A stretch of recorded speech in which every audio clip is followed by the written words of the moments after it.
everyone. Sorry I'm late. Of course, just as I sit down to do the stream, the dog starts coming up to me moaning. She needs to go outside. So I had to take her out quick, but I'm just finishing getting set up now. So just give me 1 second with the camera off, and then I'm going to go probably straight to the podcast.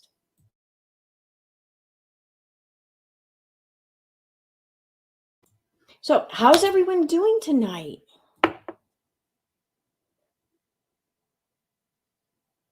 I could never be a Katie dog mom. It would break my heart too much. All right, let me see. What does my camera even look like right now?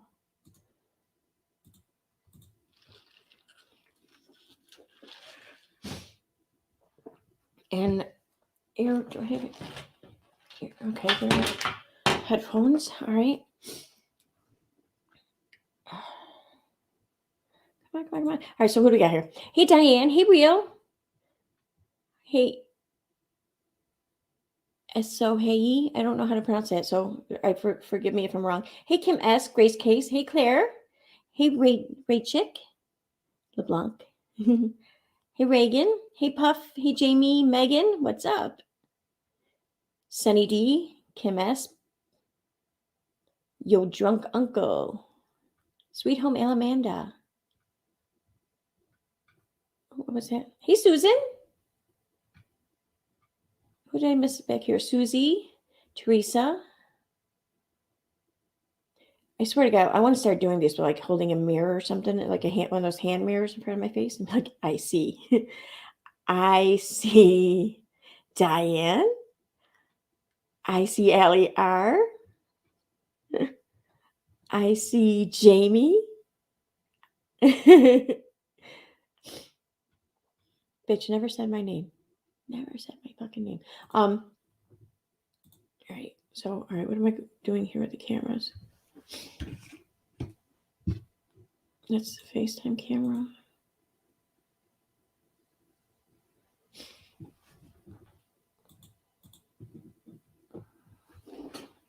All right.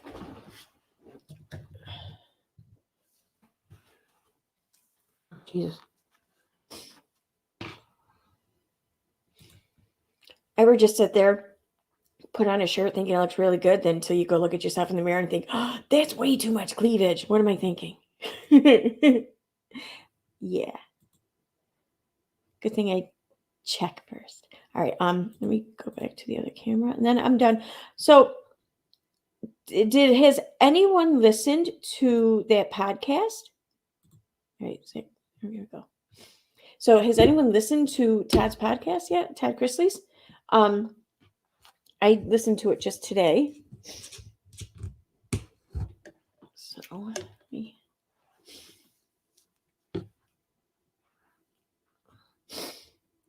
All right.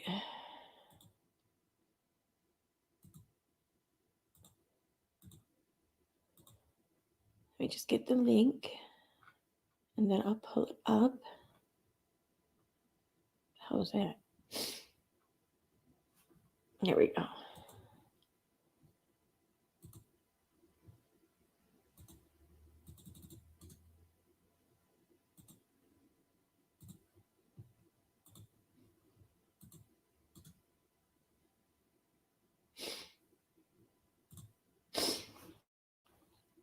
So how was everyone's day today? I asked and I didn't even look at the chat.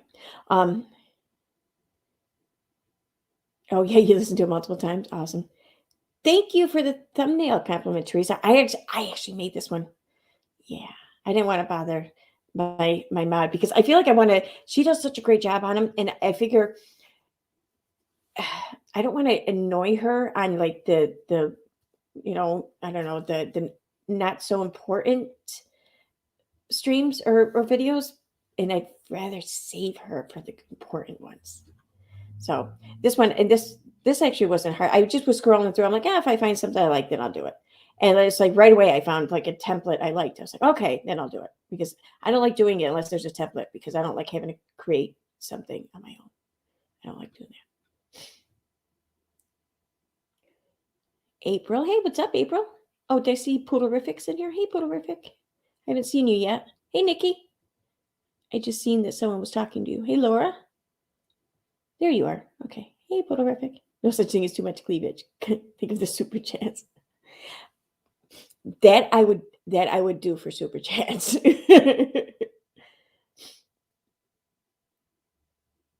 One of your parties tomorrow, Ren. What are you talking about? I've been working so much the past few days. I don't really know much of what's going on anywhere. So I apologize. I don't know what you're talking about. But I do know this much. I'm working tomorrow during the day. I'm supposed to get out around 5, but it's Friday. I might not get out till 6 or so. It depends. I don't know. It's just how shit goes there. My day was actually pretty good. Thank you, Reagan. I had to work today, but it was a nice slow day at work. But it was a fun day though. Like the people who came in and everything, they were, I don't know, they were entertaining. I'll say that. So in a good way though, of course. Heads up had 3 trills today. Might want to check. What do you mean? Might want to check what?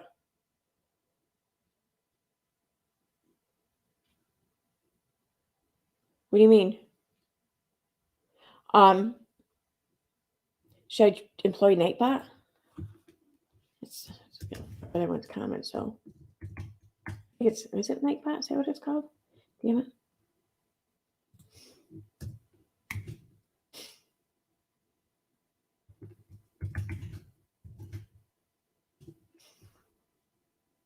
It's Nightbot. Okay.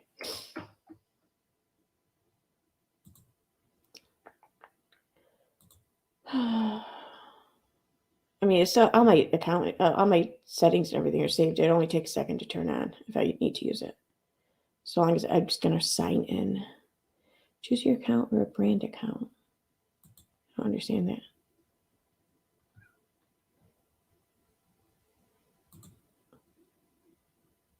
Did I sign it to the wrong account?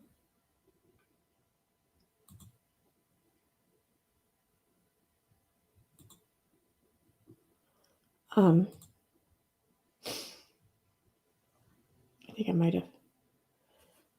Oh, God damn it. Oh, no, I did. Okay, I'm good. Okay. Wait, let me delete that.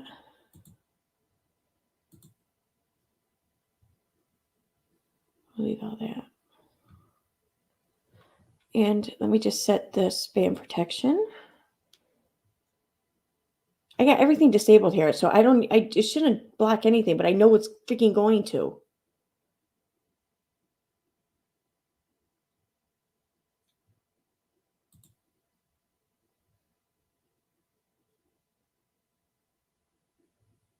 I think we're just going to leave it the way it is. Well, no, I'm just going to leave it up.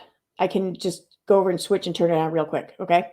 So if we get any trolls or anything in here, all I got to do is go over to the other tab and just hit on basically, or log in or not connect, whatever, turn it on. Or is it add to stream? I forget. I think it's add to stream. Join channel. That's what it is. Okay. So it only have to take a only take a second. So if I get trolls, that's what I'll do.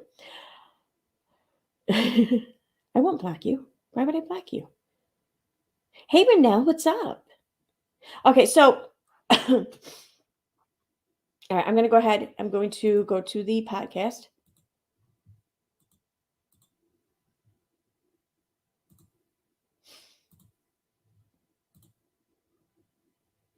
And wait a minute, let me see. Where's it? I was given a timestamp. 32-minute mark.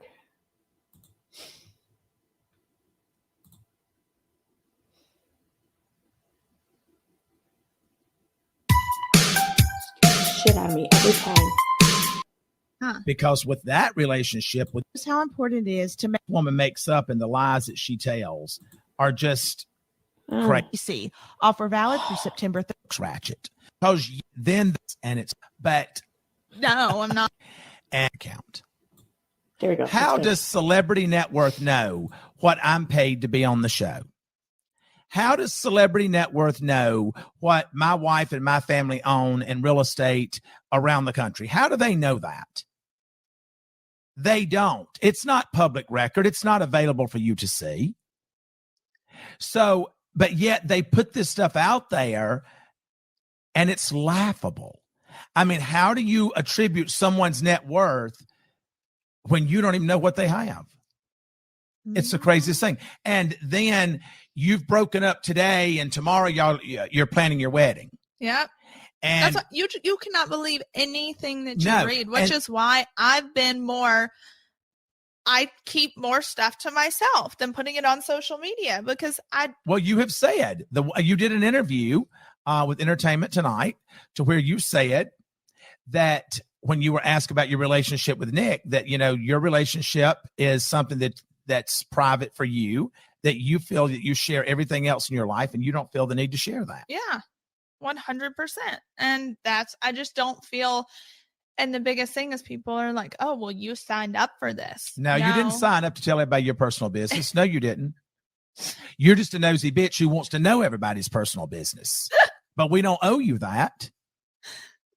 What he just said. And, you know, speaking of nosy bitches, we can talk about Katie Joy now.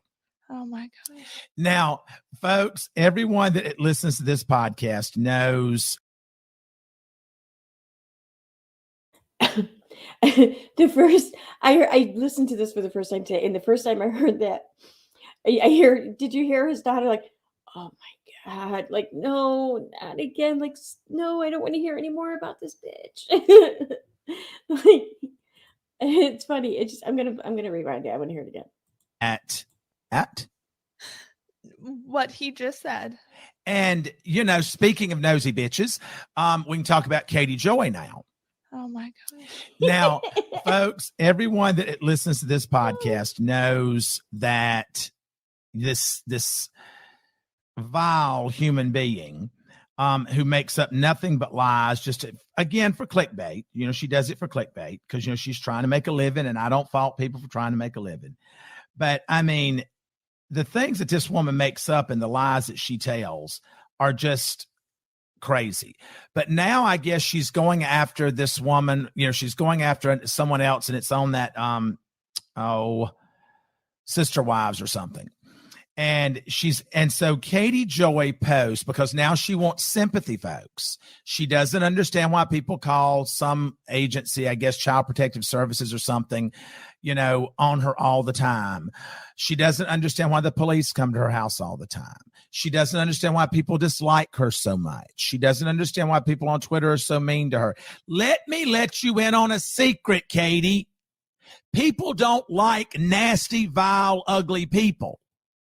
People don't like people who find comfort in other people's misery. People just don't like you because you don't like yourself. Because if you liked yourself, you would not be attacking everyone on social media.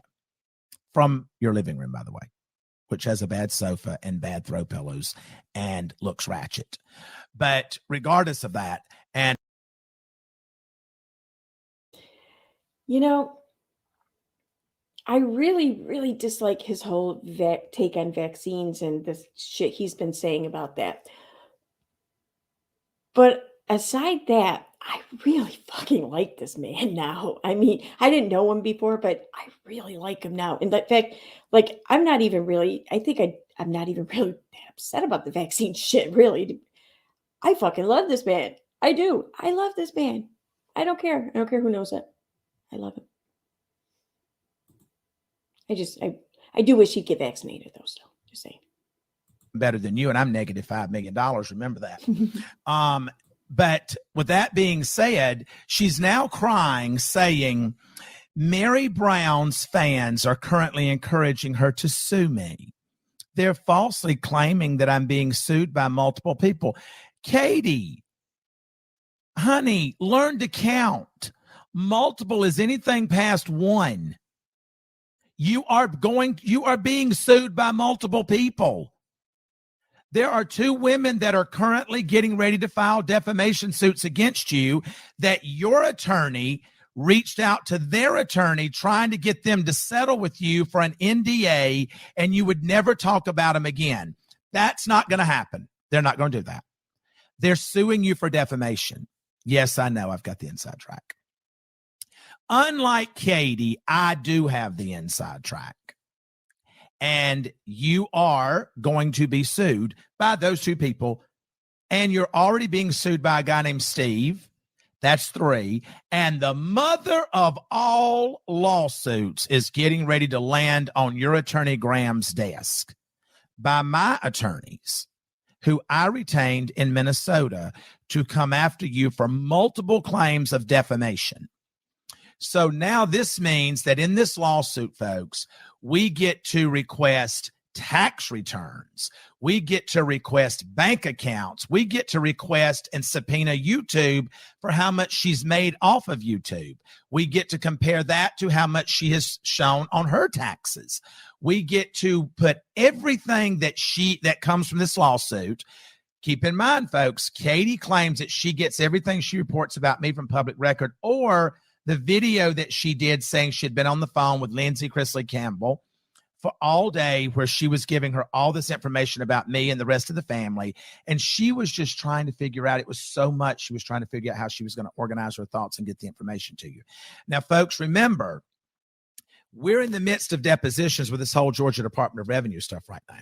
So we've now had successfully 4 depositions. One of those depositions is my oldest daughter, Lindsay, who I understand does not wish for me to refer to her as that, so I'll refer to her as Lindsay. Lindsay has now been deposed, and in Lindsay's deposition, the question was asked, did you ever share personal information about your father, Todd Chrisley, or the rest of the family with Katie Joy Paulson?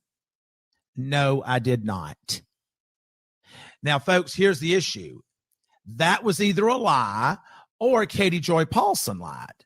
Either way, we're going to find out who the person was that lied, and that's going to be found out in deposition and through the subpoenaing of records. Now, Katie has been placed on a spoliation notice. She knows that she's not supposed to delete things. We have been sent information that she has.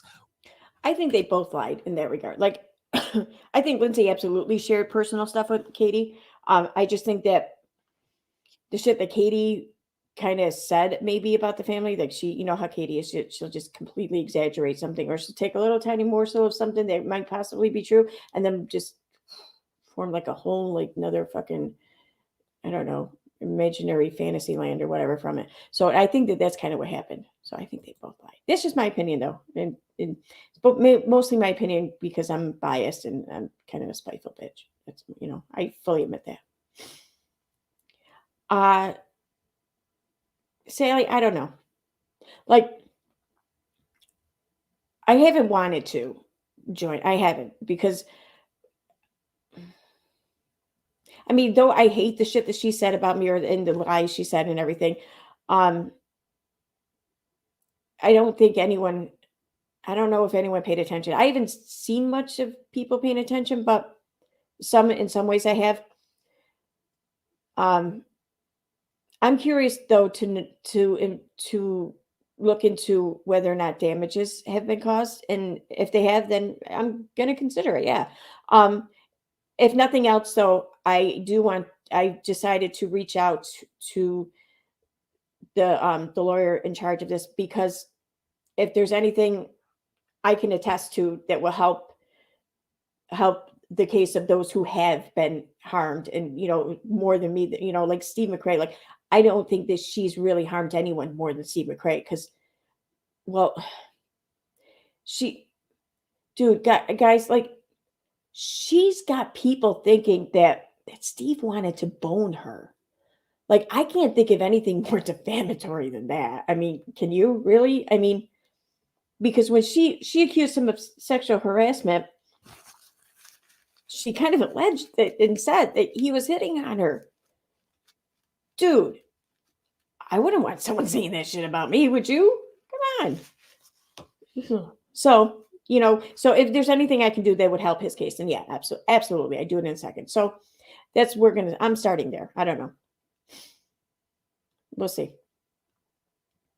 I've just always been one of those people who feel like if you don't really have to go to court, you know, don't. Why would you do it? Just, I don't know. I mean, like you take an oath and shit, and like where your words can like really be used against you, like anytime in your life, go for it. Why would you do that? But I don't know. I guess sometimes it calls for it. But yeah. Ugh. I mean, Christ, if I were Steve, like I'd be afraid to show my face outside of the house ever again. People thought I wanted to bone that. All right, I'm going back to the podcast. We're going to vet that out. And if she has, we will ask the court to bring sanctions against her. But going back to her statement that she has posted that they are falsely claiming that I'm being sued by multiple people. You are. They're also falsely claiming I lost lawsuits. I'm merely speaking about a docuseries and the reports of LuLaRoe's lawsuits. No, you're not. Anyone else can see what you're doing. You're trying to destroy someone else's livelihood, the same thing that you complain that everyone else is doing to you. What's good for the goose is good for the gander. Now, I'm going to be posting an email address on my Twitter because you people are blowing me up on social media and I cannot keep up with all of it. So let's see. I saw a question here. I just got here. Did we already talk about who we think the two women are that Katie tried to get NDAs with? We haven't talked about it, and I don't know for sure. Nothing's been confirmed to me. But I don't want to push the issue because I'm not. Because I don't feel like that's kind of cool to do. But the two women who are alleged to be involved in the whole TRO, issue or events, because of the TRO temporarily in place right now, they can't really talk about it. So nothing can be confirmed, really. Nothing should be confirmed anyways. But I mean, I have my ideas who it is, but I'm not going to say anything. I'm sorry. We all know like the one person who got served is, Little Miss Noble. The other person, it's not my place to say anything, and I'm just going to leave it at that. But yeah, if rumor, and I'm like, dude, I'm been reading the same shit you've been reading. From what I hear, an offer was made, and the offer was made from Katie's side, from what I understand. I don't know any of the terms or specifics of it that were in this alleged offer. But just the fact that if true, just the fact that it was offered, like what court would not be able to just see how she's using the system to silence people? She's using the system to shut people up. And like if they were saying really truly like illegal like hate speech or something, all right, yeah, then the government should be fucking doing it, not some blogger. But she just doesn't want people talking about her like at all. That's insane. The chick who got by the skin of her teeth out of a huge defamation suit against her after she received ignored 4 cease and desists, okay? She now feels so entitled that she didn't only not have to accept responsibility for that scenario. She now wants to take away other people's ability to discuss her. I mean, this is nuts. I mean, this is what she's doing with these TROs. She's trying to shut people up. This is crazy. Freaking crazy. And she calls herself a commentary channel. Bullshit. She's not a commentary channel. She's like the fucking fun police or something. And she's definitely the free speech police. Like she wants to shut that shit right down, All right, I'm just going to shut because I could go on and on with this because it just dawned on me today just how she was able to defame Toddy for what? Over a year? She faced a lawsuit as a result of that. She ignored all the warning signs for the lawsuit because she could. She got out of the lawsuit because whatever reason, I don't even know.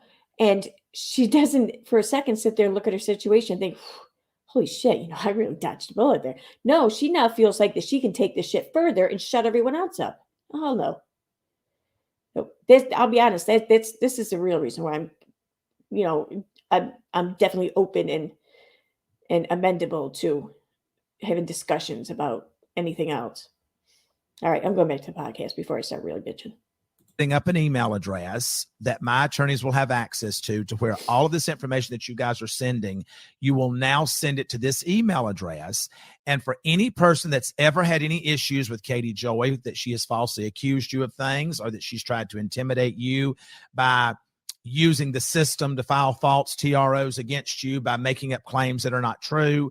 I mean, folks, the things that we have, all the way from detectives to police officers to fellow YouTubers to just plain citizens of the United States of America, that this woman has gone after, is baffling. And all of these people are reaching out to us. So if she goes on her Twitter and she goes on her Instagram, which I'm not going to pollute mine with all of that mess, you know, and says that she doesn't have these lawsuits. Well, technically she doesn't right now because they're in the process of being drafted. But her attorney has been, you know, she sent out this blanket thing of, I don't know, her attorney, Graham, someone sent out this stuff about that to all these people, trying to get them to shut up. You know, that's basically all that it was trying to scare people into not speaking anymore. Well, that didn't work. Well, you know, her attorney is Graham Martin in Minnesota. And so I'm represented by Robbins Kaplan. Mr. Graham was placed on notice on September the. What do you say, Robbins Kaplan there?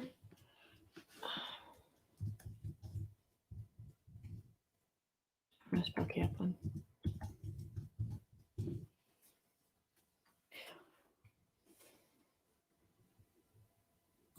Has anyone else been having issues getting Chrome to just do basic searches, like from its startup page? Like I have to go to google.com and then type something in the search bar in order to get it to work. It's pissing me off.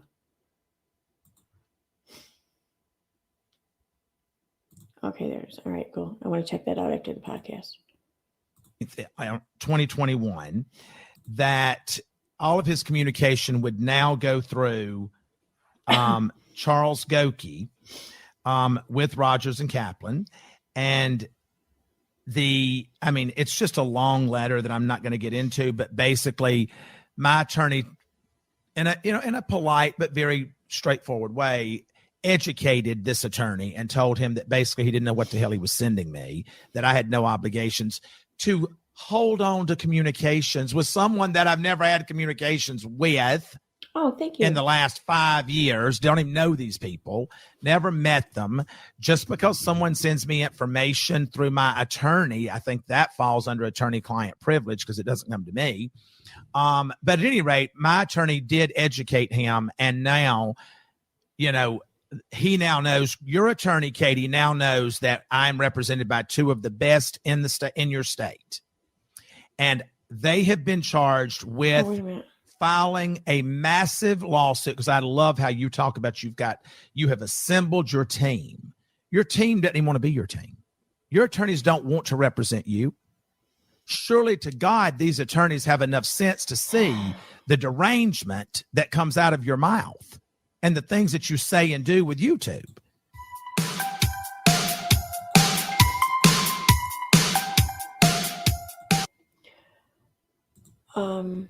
Oh, I'm not muted. Okay. And thank you for posting that. But I can't see your link because I think I have links turned off unless you're a moderator. So thank you. I appreciate it. I have a if it's a link, if it's not, I mean, I have the link now to the law firm. But if you're talking about a different link or something, just if you can send it to me in like Twitter DMs or something, or any whatever means that, or an email, whatever. Come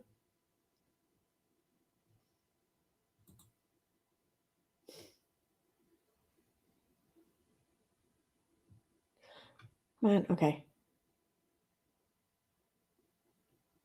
Oh.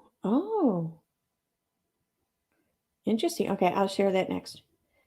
I think it was that the end really of.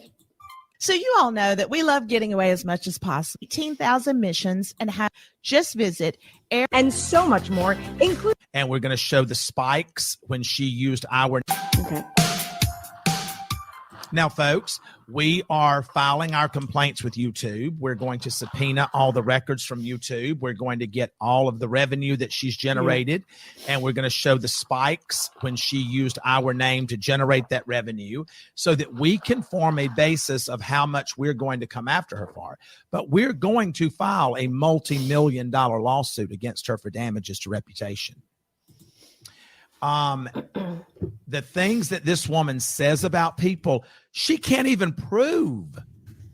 And here's the thing about slander. It's not slander if it's the truth. You cannot prove that what you posted is the truth or that what you've said is the truth. So, and the beautiful thing is that we're now trying to move this to a class action status. We're up to 7 people now. We would like to get to. I noticed it. Where was it in the chats? In the chat, someone said something.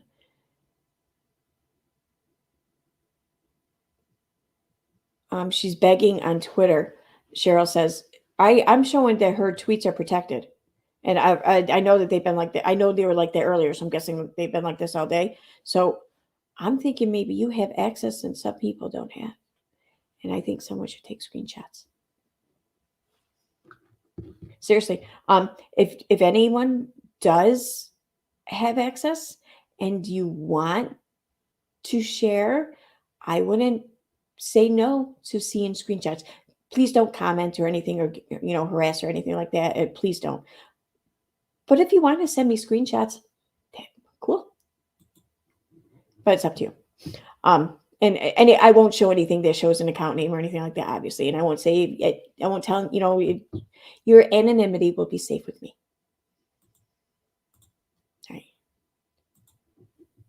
All right.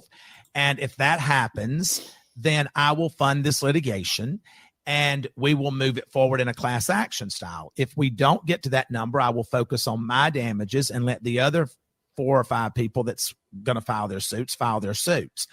But either way, when she says that she does not have multiple lawsuits, technically, and that's where she tries to get off with things, technically, she doesn't. She only has the one with this Steve guy.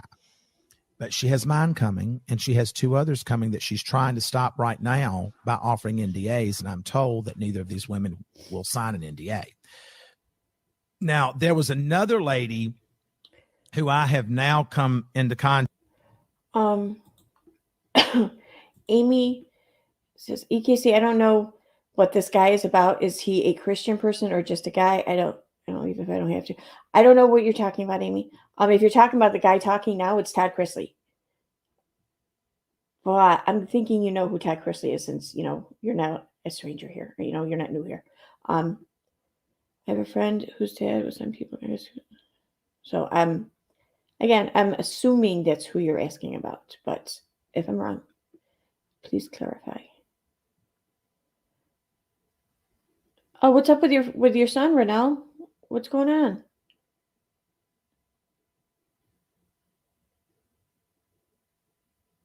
Oh, you signed up. Okay. Don't worry about it. Let me see. Where's...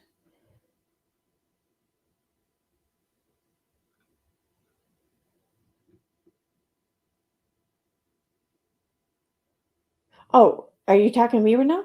I haven't seen any of her tweets today. I mean, but I trust your judgment. If you want to, you don't have to send me screenshots of every single tweet. I don't care to know what she's saying about the Duggars. You know what I mean? So, but I trust your judgment. You'll know what's interesting or not. Now, what's going on with your son, though, Renell? I hope everything's okay.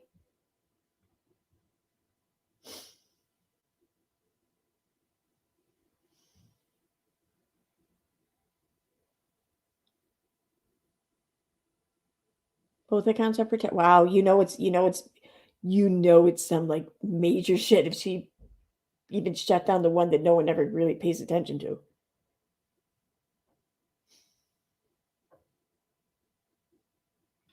That's crazy. I know the name, but I don't know about him. Todd Chrisley. You don't know anything about him. He's been on a reality TV show on, was it USA Network, I think? Or at least I believe that's the network that the show started on. I think it's still there, but I'm not positive. But it's called Chrisley Knows Best. I'm guessing with how his come to fame or whatever. Like, I guess he's like a self-made man in the real estate market and somewhere down south, like, I don't even know, Georgia or some shit. And I guess he just, became pretty well known, I guess, throughout real estate, the state and everything like that. And like, he just had such a, what's the word I'm looking for his personality, how to describe it? I mean, he's matter of fact, but who the hell's that? Oh, wait a second. I'll be right back. I have to go. I think I have to let my son in. I think it might be locked. 1 second. That scared the shit out of me, though.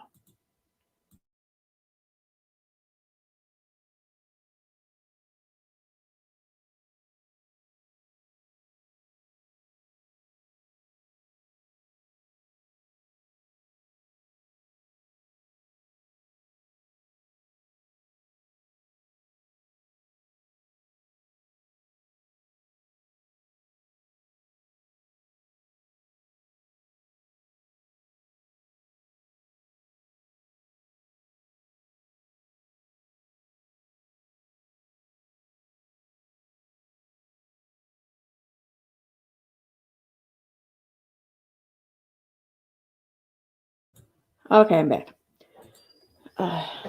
He has a key for the big door, but at night after I let the dog out, I lock the screen door too.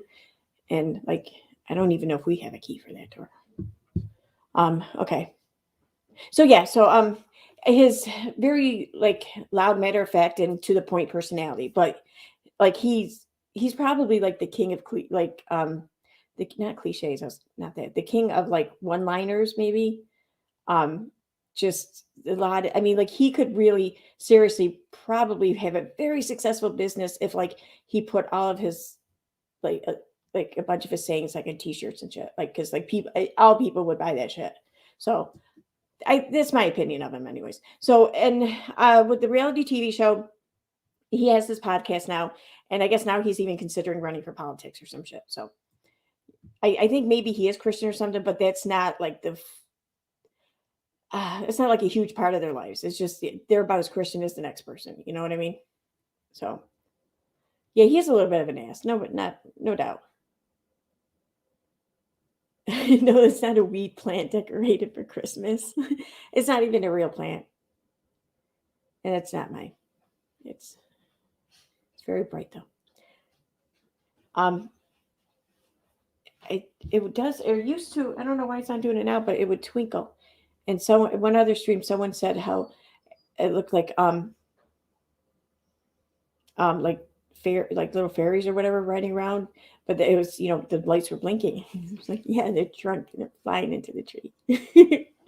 Anyways, okay. Okay, I haven't been watching my chat here for a little bit, so I don't know if Renell posted back or he's good. He's good. He just got transferred down here to the south. He just moved into his new home. Oh, okay, good. Thank you. I got worried. Awesome. Tessie's the one talking. He absolutely hates evil. He fights and words of evil for those who cannot do it themselves.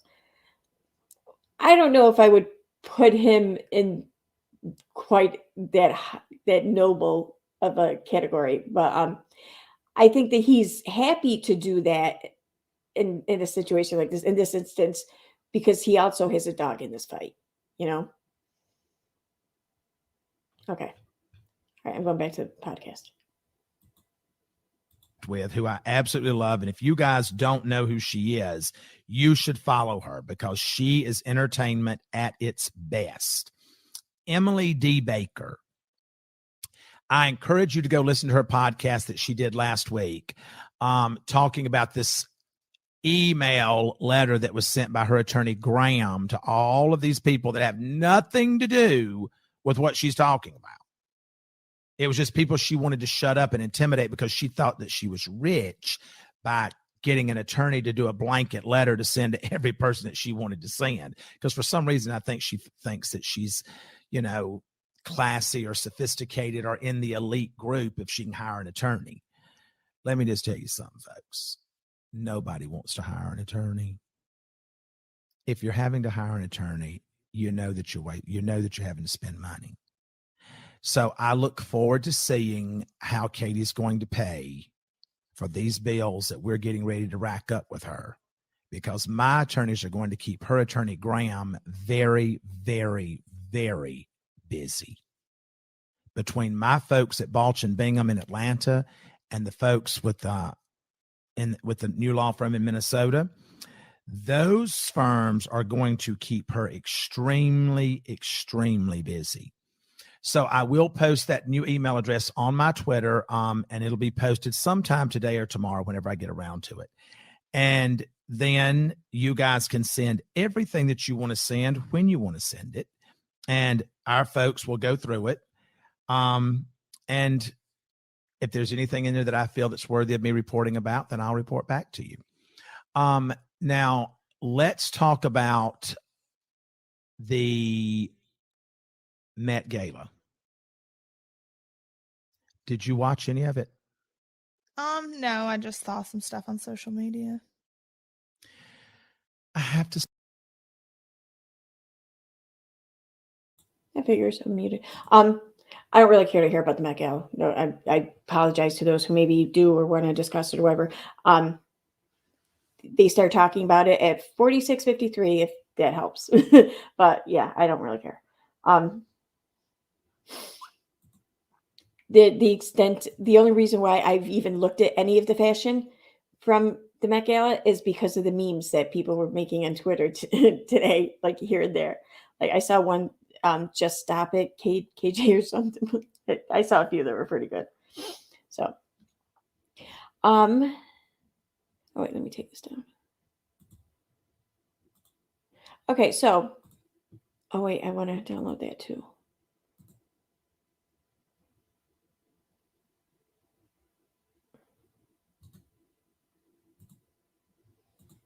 Damn it. I forgot how to download down here. Okay.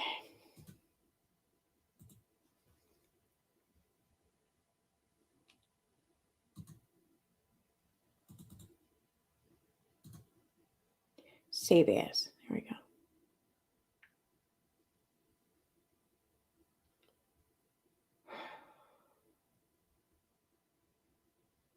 I should have just taken a screenshot. It would have been like 1,000 times quicker. Unbelievable. Oh, I got screenshots coming through too. Oh, that's right. I have to save them on here because I can't open up the messenger on there.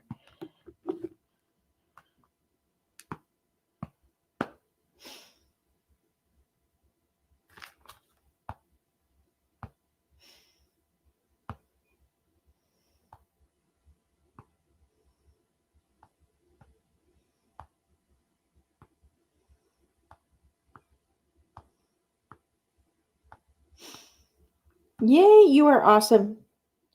You are awesome, Miss Smith. I wouldn't just normally just go ahead and out you as having done this, but you know, I'm guessing you don't care. People know since you volunteered there in the chat. And I'm also assuming that you are on her account under a sock account, which I think is brilliant. Oh, this is from the Katie Joe WACV account. Okay, awesome. Thank you so much. Cool. All right, let me send these over.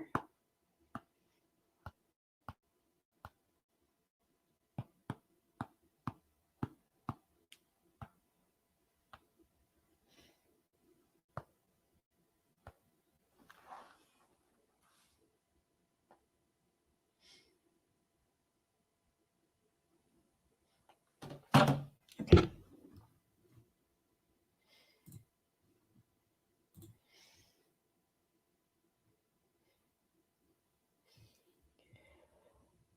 Everything is so slow in here. So annoying. Here we go.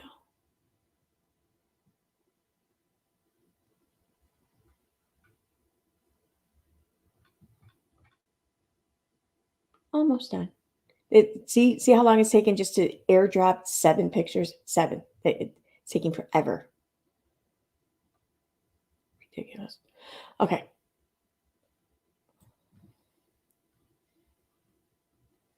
Oh, I didn't know I could do that. Get the fuck out of here. I didn't know that.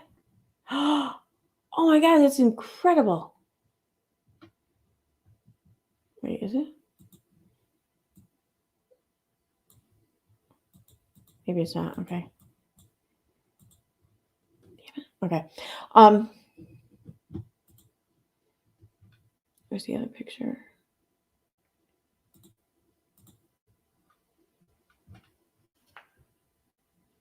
What? Where did?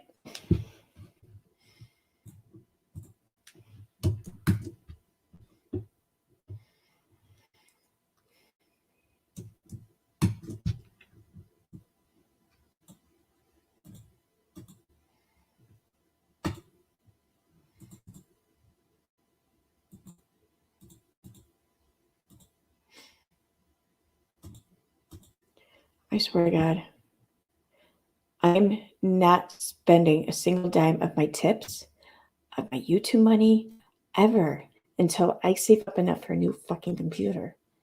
This is pissing me off. Okay, all right, finally, I got a few up here. So I want to start here, and then I'm going to look at Brunel's pictures. First, I want to look at this one, though. So here is, apparently this is another attorney that is working with Todd. So his name is Charles C. Goki. Charles Goki represents companies and individuals in complex civil litigation. He has served as an advocate for both plaintiffs and defendants in multi-million-dollar cases touching on subject matter including civil fraud, contract disputes, and product liability. Charlie has also litigated significant First Amendment and other constitutional matters in state court and at all levels of the federal judiciary. Prior to joining Robbins Kaplan, Charlie was an associate at a large international litigation firm in Washington, D.C. He joined that firm after serving as a law clerk in the U.S. District Court for the Eastern District of Virginia, also known as the Rocket Docket. Charlie began his legal career as a litigation fellow at a National Civil Liberties nonprofit in Washington, D.C., where his work focused on First Amendment and religious liberty matters. Okay, so there's that. I am gonna go back and I want to get a feel for the lawyers. That's what I want to do because I feel like that will kind of either put a smile on her face if they look like to be really good kick-ass lawyers, or we'll just be like, figures if they're not. We'll see. Not that I really know, or we would really know, just it's entertaining. So this other one, this is one of the screenshots that Miss Smith sent me. Thank you again. So, all right. Every day I'm standing, Christine. The shocking truth revealed about photos of Josh Duggar's hands. Okay. Who's Christine? Isn't that like one of the, I want to say this one of the sister wives or some shit. All right. So which ones do I have up here now? Oh, now it's saved. You fuck.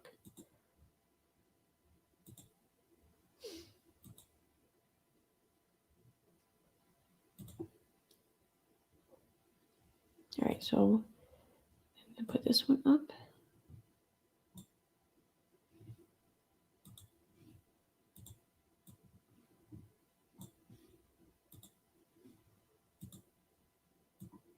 Three, 4,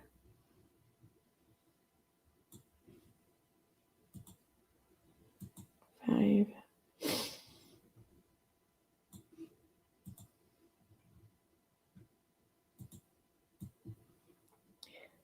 Okay.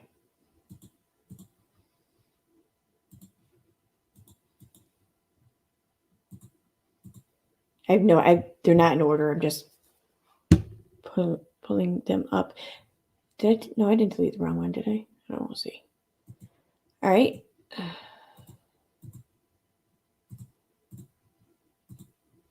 So, Katie tweets, 3 hours ago, when someone upsets you, the rational reaction would not be to try to destroy their life and livelihood. That would be an irrational response to a slight. Oh my God. See, this is gaslighting. That right there is fucking gaslighting. I don't care. It's gaslighting. She knows it too.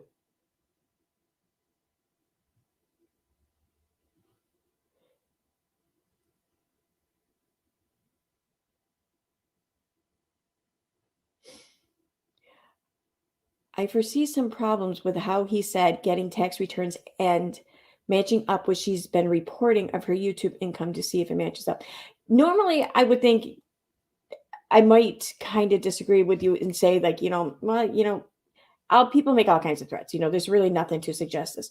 However, we all know how much Katie projects.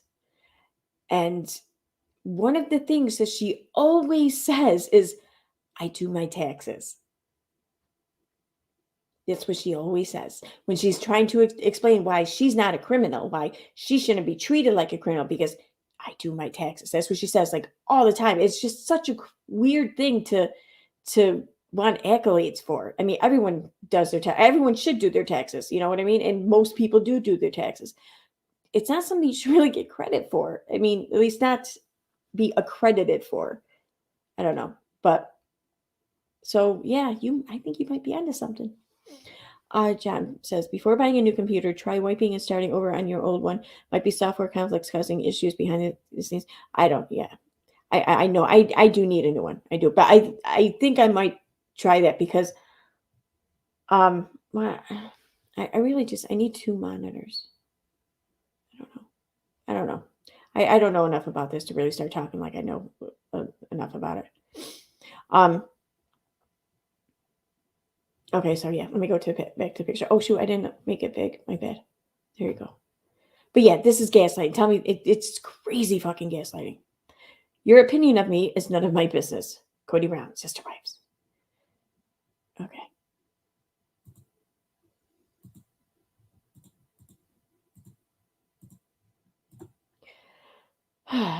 Four hours ago, she tweets, if you are feeling stressed or out of sorts, just hold on tight. Tomorrow's a new day. Today's fears and concerns can wash away with tomorrow's possibilities. For fuck's sake, what is she trying to write for Hallmark? Wow.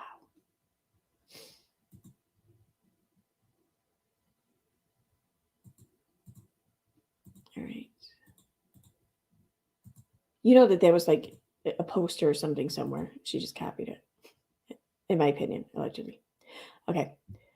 Mysterious has been very critical of me in the past. However, I do not support censorship of videos like this. I do not recall anything that was private in that video. Everything was from public sources. She's made many videos about me. I've never struck them or sent complaints.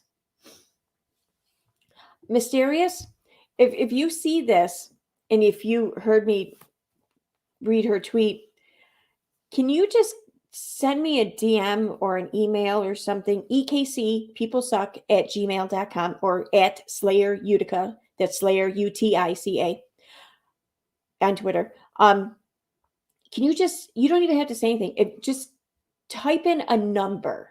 Like, type in a number to represent the number of times she's bitched and asked you to take shit down. She's told you to correct things, and or she struck or tried to strike any of your videos. Just a number. That's just the 3 digits that you're probably going to type is plenty. Okay. All right. Let's be realistic. It's probably 2, like probably 2 digits. But yeah, just that would be enough. But I would love to hear from you. So if you please say hi.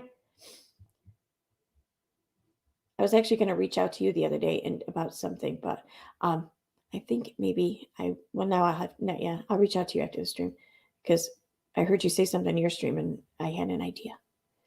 But okay. But what do you think the number is though? Like if she responds, type a 1. And for serious, I mean, I know we can all joke here and put 69, okay, because that would probably be the one time we were all trying to be funny, but it might actually apply.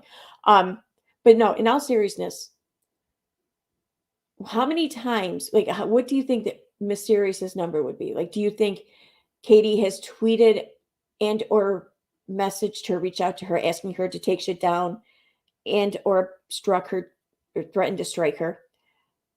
Do you think it's been under 30 times or over 30 times? 1, if you think it's under 30. 2, if you think it's over 30.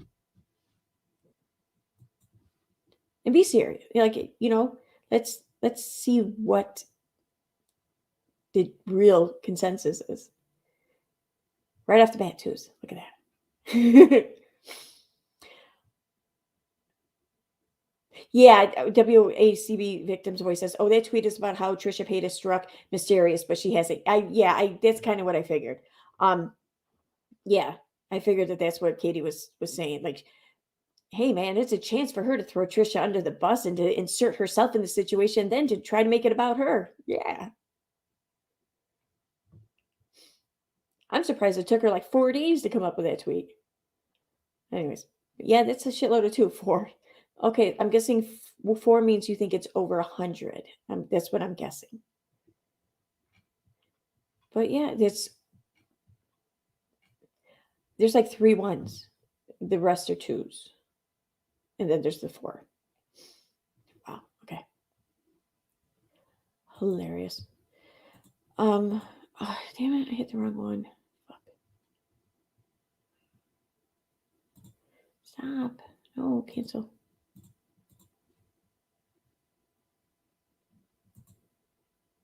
Okay, now we have. Oh, Mysterious is, it looks like maybe a YouTube post. Okay, 3 hours ago. Just want to let you guys know what is going on. The night of Trisha's breakdown, I received 3 separate privacy complaints on 3 separate videos. I didn't go public with it at the time because I felt bad that she was having an emotional breakdown. So I was trying to get it handled behind the scenes. Episode number 1, part 2, and the live stream I did before part 2 came out, vaguely talking about the teacher, are the videos that got hit with these complaints. All 3 videos had public information, nothing private, and the timestamps were specific to Trisha, not the teacher. Everything was public information that was straight from Trisha's mouth and or social media platforms. Episode number 1, part 2 has been removed by YouTube for these complaints that were put out on the video. I have decided to private episode number 1 and the live stream since the main video exposing all of this has been taken down due to these complaints, and I don't want to risk anything with my channel. This is only temporary till I can get this figured out.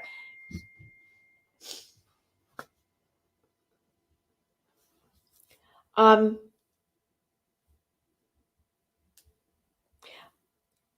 right, I was thinking about asking the chair here for something, but I want to wait till I want to run it. I want to get approval first, so never mind.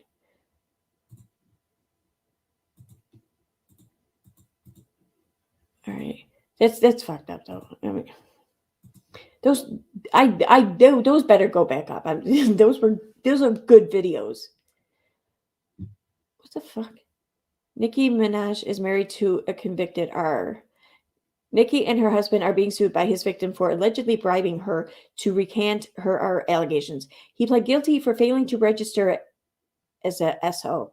Why does anyone expect her to take responsibility? Oh my God. Oh my, are you fucking kidding me?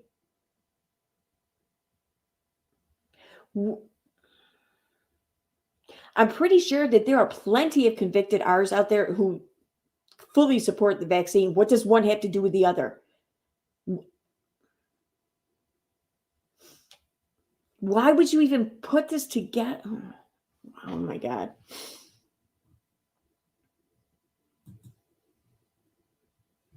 Wow. Thank you, Diane. Diane says, hey guys, there are only 32 likes. Please smash that like button. To Super Aaron. Thank you. Yeah, hit the like button. No, I feel weird to asking people to do that. Like, don't worry about if you're going to like the rest of the stream or not. Just go ahead and say you will anyway. But yeah, you can. It's okay. Or you can wait till you see if you like it. That's good too. Yeah, this is the dumbest correlation I've ever seen. Exactly.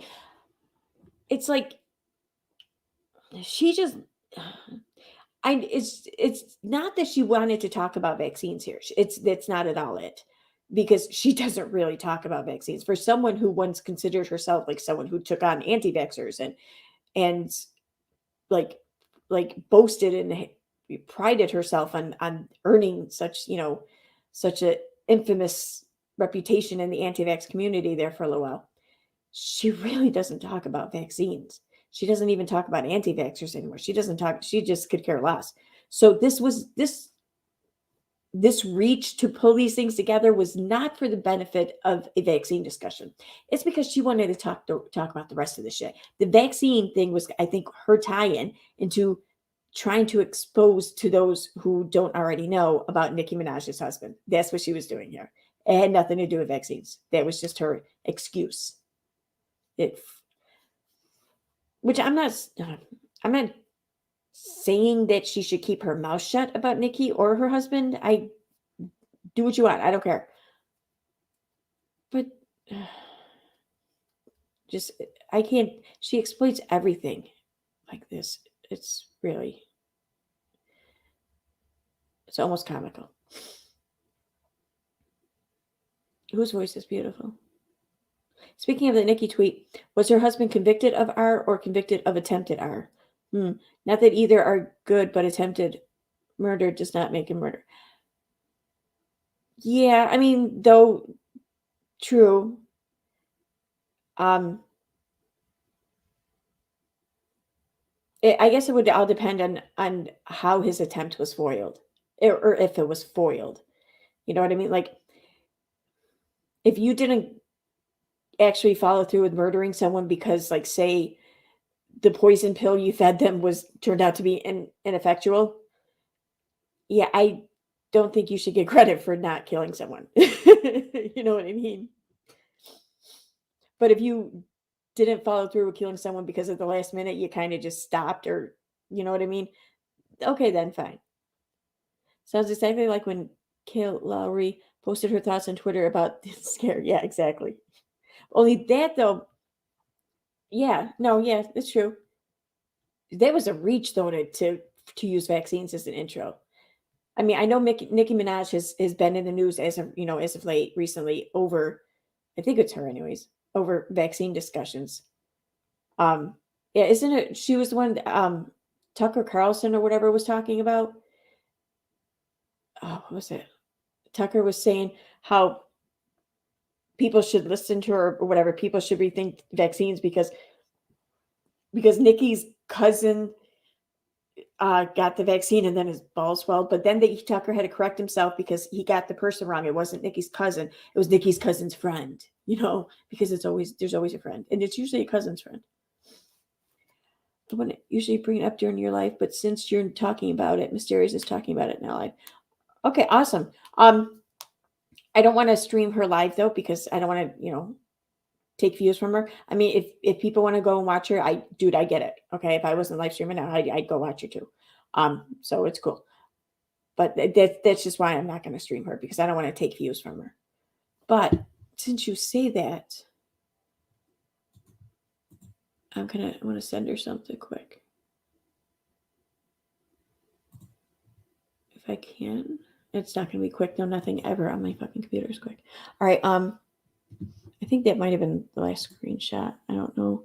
One of them might not have gotten put up though.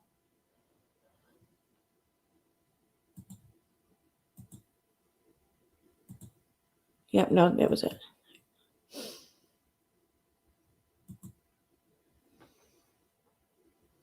Yeah, okay. Let me double check. Oh, someone did send me something.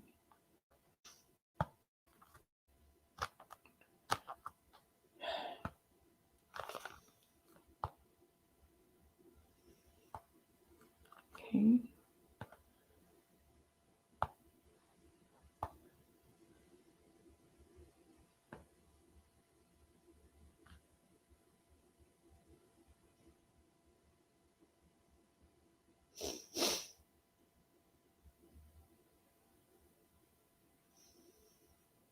Oh shit. So the law firm that Todd Chrisley hired, the cases they've had huge clients. Like for example, Minnesota Vikings. Is it Louis Vuitton? I think. Share, Big Pharma. Like, wow.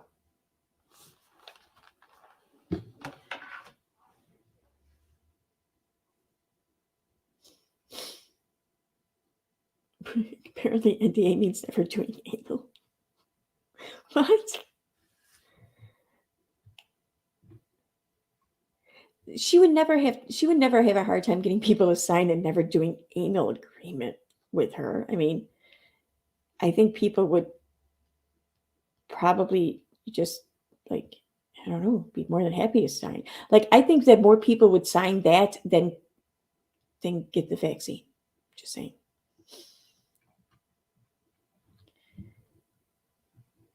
Have this on my tablet, mysterious.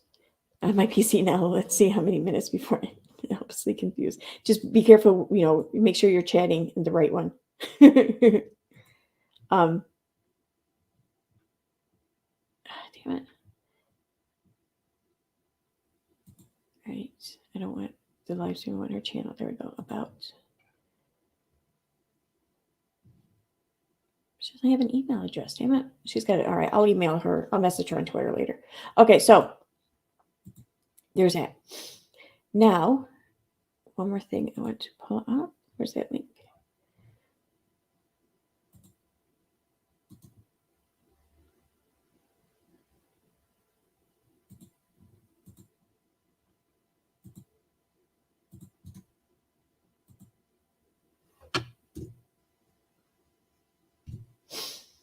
Okay.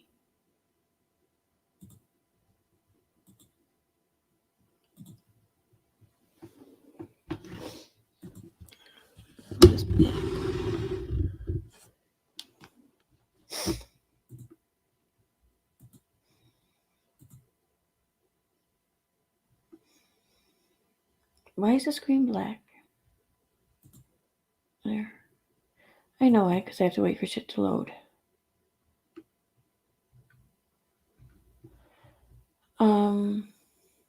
Okay, so this is the law firm that will be representing Todd Chrisley against Katie. Secured $6.5 billion settlement in the historic big tobacco lawsuit. Antitrust and trade regulation, trademark, advertising, and brand litigation. $2.7 billion plus award in Kraft Foods Global Incorporated, Mondelez International Incorporated versus Starbucks. Domestic and international arbitration. $500 million in Honeywell v. Minolta patent litigation. $400 million in Pitney Bowes Incorporated v. Hewlett Packard Company patent litigation. $565 million in Eolus Technologies Incorporated and the Regents of the University of California v. Microsoft Corporation business litigation, software litigation attorney. $470 million settlement in was that Bhopal gas leak disaster. Where was that? Was that the one in California? Or was that? I don't remember. I think it might have been California. $320 million in Celador International Ltd v. The Walt Disney Company. Business litigation, entertainment and media litigation, appellate advocacy and guidance. $128 million in Fonar v. General Electric patent litigation. $91 million in Union Oil Company of California v. Atlantic Richfield Company et al. Antitrust and trade regulation. $89 million in Grantley v. Clear Channel Communications Incorporated, intellectual property and technology litigation, software litigation attorney. Advanced Micro Devices v. Samsung. Business litigation. I mean, look at this shit. $25 million in an airplane crash case which killed Senator Paul Wellstone and others. $20.6 million wrongful death verdict in Birmingham v. Emergency Care Consultants PA. Medical malpractice. $8.5 million in judgments from methadone-related car accident. Wow. What? How many freaking people were hurt or killed for an $8.5 million judgment? And from car, wow, that's crazy. I'm kind of curious to know more about that one.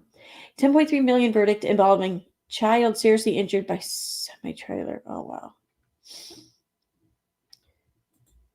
All right.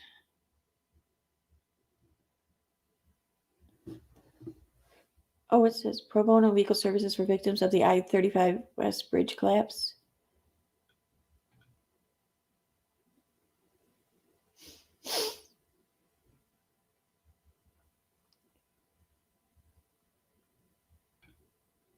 What's it? Successfully dismissed all claims against Medtronic in case involving patent inventorship, unjust enrichment, and allegations of trade secret misappropriation.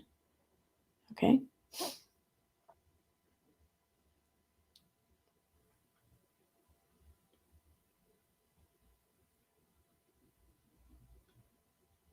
Wow. Oh, what? Whoa. Achieved extraordinary, you think, 5.54 billion settlement in interchange fee litigation. Wow. So yeah, 5.54 billion. 5 billion. This law firm obtained, was it settlement or? Okay, settlement. Obtained a over $5 billion settlement. And they're now going to face Graham. You know, I hope all you people who sent Graham any shit, I hope y'all kind of feel ashamed of yourselves, because I'm thinking now you're feeling bad for him. I'm kidding. Seriously, don't ever send any attorney or anyone any shit like that, especially for just doing their job. But I'm not trying to shame you here. I was just kidding about that. But I bet you do kind of feel a little bad though now, don't you? Huh? Because now you're thinking, oh man, this poor person, like they're so screwed. And I, if you sent them shit, probably send it again. They're so screwed, and I kind of fucking, I don't know, rubbed in his face. This is crazy. Wow.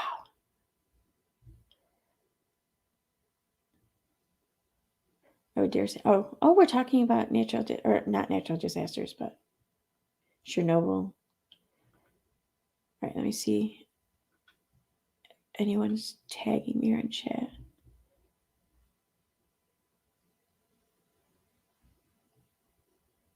Oh, is she really? Oh, that's funny.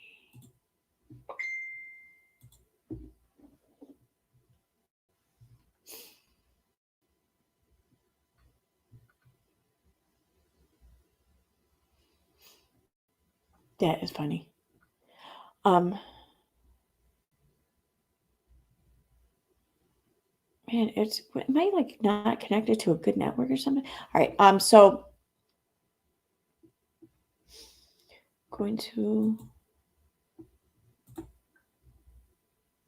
Sorry, I just want to see something here.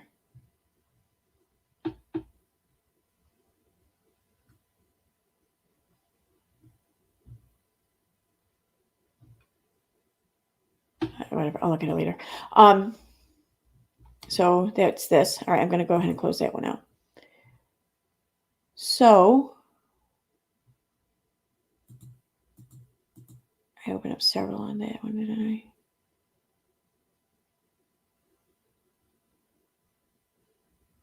Where's that one website?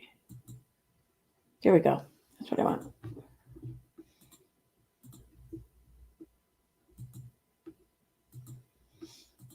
All right.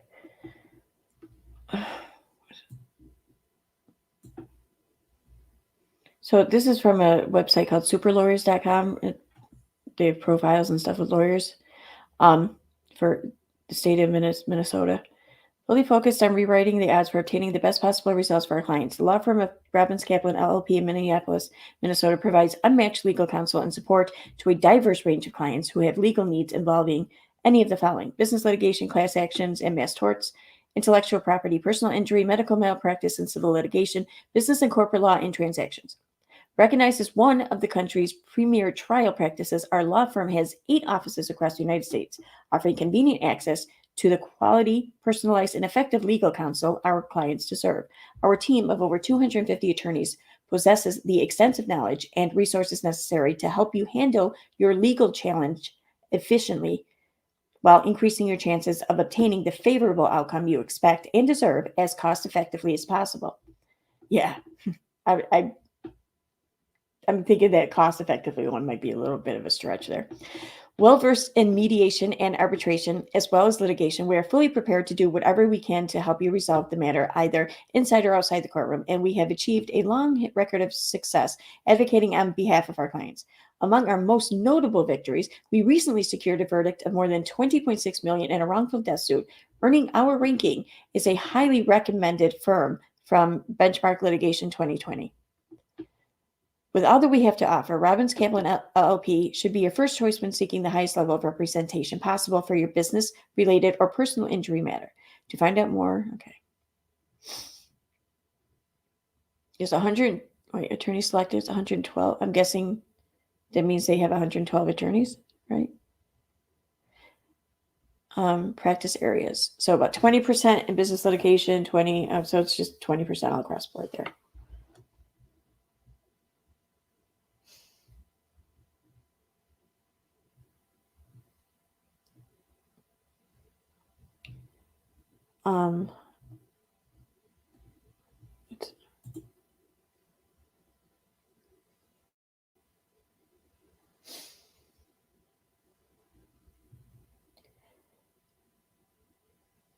Oh wait, is this for the? I don't think this is about the law firm anymore. Yeah, okay, it's not. My bad.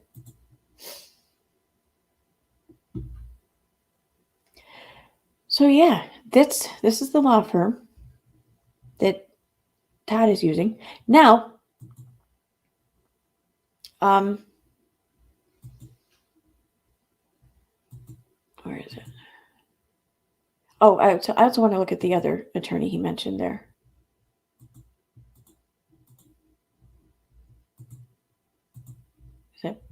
Was it Balch and Bingham, I think? This one? This is their website, though. You're not going to, I'd rather use a third-party site. Let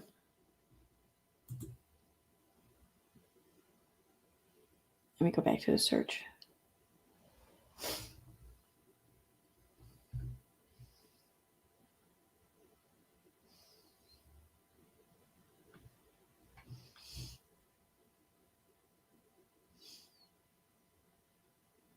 Ooh, something about corruption there. That's not cool. I did see something.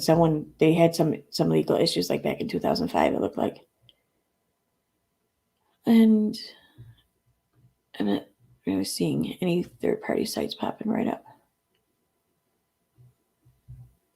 All right, so maybe we'll check out that one later. Oh,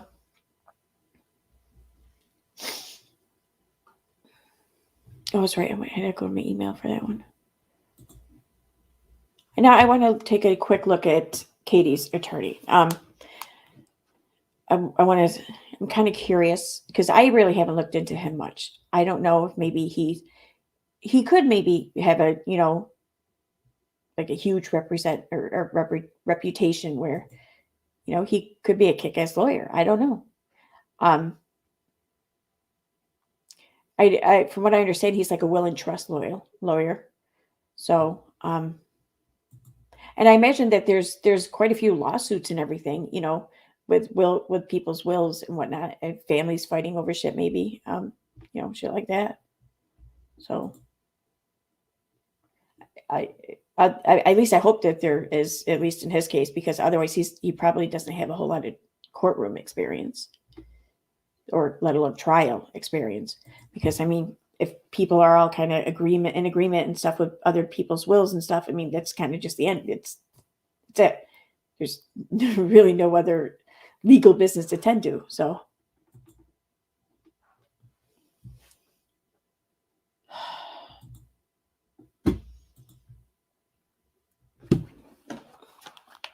Pain in my ass.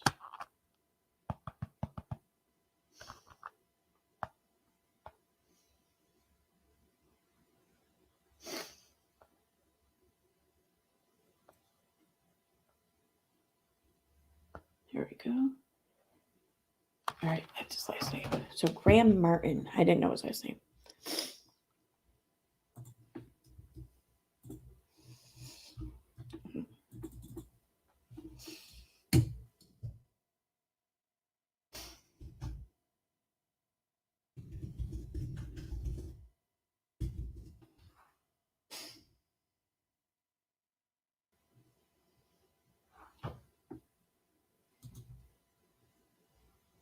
Oh, wait, no, I want to just open this tab. That's right.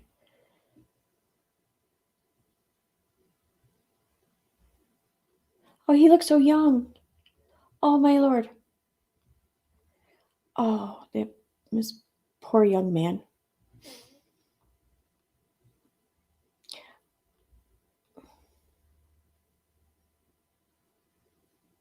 I hope Katie sends him like a big, like, edible arrangement or something for taking her case, because he deserves it. Wow, this is taking forever to load. Let me check the chat.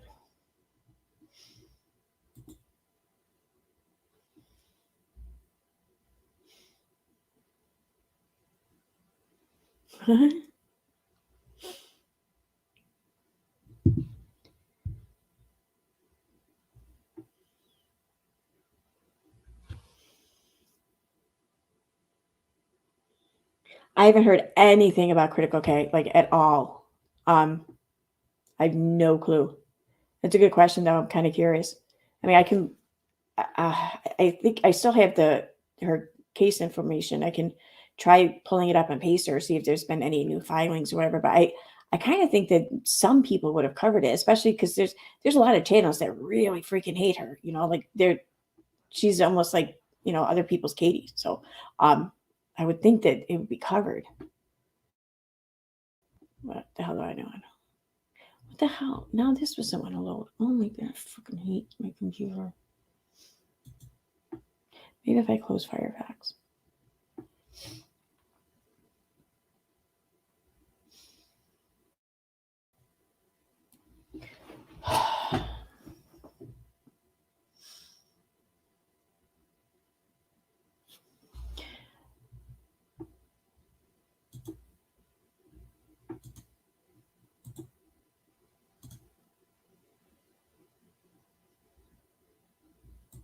Okay, now Firefox are closed, and hopefully that'll help. All right, so what's going on over here?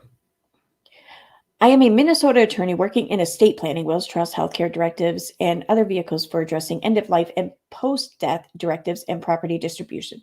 My work focuses primarily on people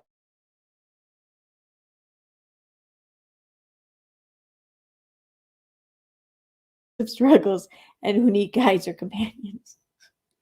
Just the way this sentence started off. My work focuses primarily on people entering or in the midst of their end-of-life periods, because I am most energized when I engage. I'm sorry. It's funny though. I know that that's not how he meant it. Just that's kind of how it reads at first. A thorough end-of-life plan is one of the greatest gifts a person can give their family and loved ones. This is true. Very true. Planning for your death, whether imminent or distant, allows those you love most to celebrate your life and grieve your loss, rather than needing to sort out funeral arrangements, file life insurance claims, fight with siblings over personal property, go to court to transfer titled assets, and innumerable other difficult and confusing administrative procedures. The best of estate plans can preserve a family's assets and relationships. This is very true. While the worst can tear families apart irreparably. Very true. I've chosen to work in estate planning primarily because it requires that I combine my best features to make immediate and lasting impacts in the lives of my clients. Okay, immediate impacts. But if they're at the end of their life, are you really making lasting impacts? All right, I got to stop. I'm becoming a little bit snarky here. And I'm not trying to be. It's just I don't know. I guess I'm just in too much of a ball breaking mood tonight. Maybe I don't know.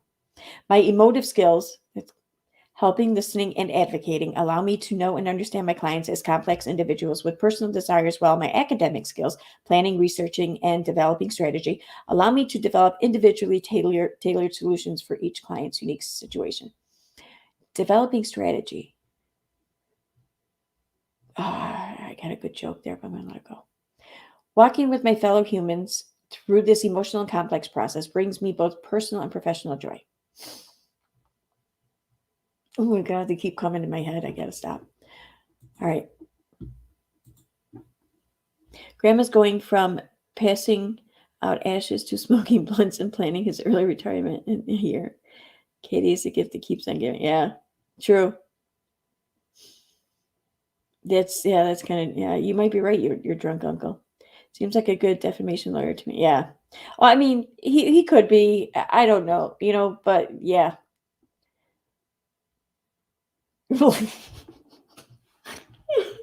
Julianne. Plot twist. Graham is now the struggling person. Oh, man. He looks so young, though. Is there a picture of him here? There was on the last page.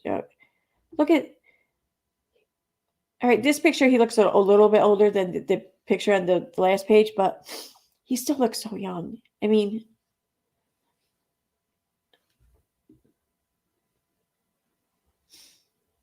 he can't be more than 30, like 32 tops.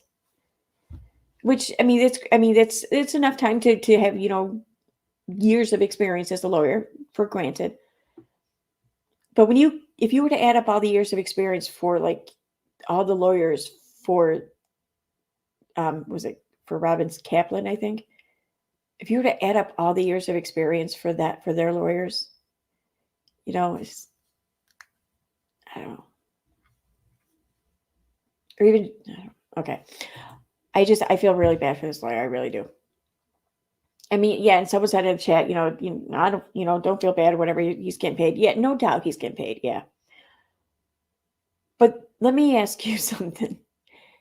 He's kind of used to getting paid by his clients that were I'm guessing the majority of them, or a good amount, maybe at least half, I'm guessing,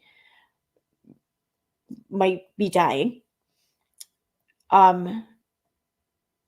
So even if they're horrible clients, they can only be so horrible for so long. But really, we're talking end of life stuff, the will and estate and stuff like that. I mean, you're making plans for your shit basically for after you die. I mean, you're not going to be around to fight about shit. So, I mean, even if you're upset and you're kind of being a difficult client now, when the time comes for him to really go to work as the attorney, it's really shouldn't be a hassle for him. So that's what he's used to getting paid for. Now he's getting paid for all the shit that's going to be coming his way from Katie. And I say from Katie, not from the community, from Katie, because I don't see her relinquishing control like most people should with an attorney. I mean, if you're going to court and you're paying for someone to make these decisions for you, or to guide you, to advise you, you have to be willing to relinquish control and listen to advice, even if it's advice you don't agree with or don't understand. This is where I feel bad for him, because she's going to make him earn every cent over and over. I have no idea if he's related to Todd, Karen Collins. Someone said that before, but I have no idea. I haven't looked into it. I don't think it's that important, because like, I mean, attorneys there's no like, it's not like they're a doctor, you know what I mean? Where people who work in healthcare really shouldn't be, tending to their family, their loved ones. So, I mean, being an attorney for someone is different than that. And people have their relatives represent them all the time in court. Or even outside of court, whatever. So I don't think that there's any conflict of interest or anything like that in that regard. And I think if anything, that would kind of show that maybe she is having a hard time affording shit if they had to go to family because maybe family is willing to give a discount or work with them. You know what I mean? Because you do shit like that for family. So other than that, though, I mean, if there's an attorney in our family. He worked his specialty was in family law. So if I had ever needed an attorney for family law, oh yeah, hell yeah, I would have called him up, So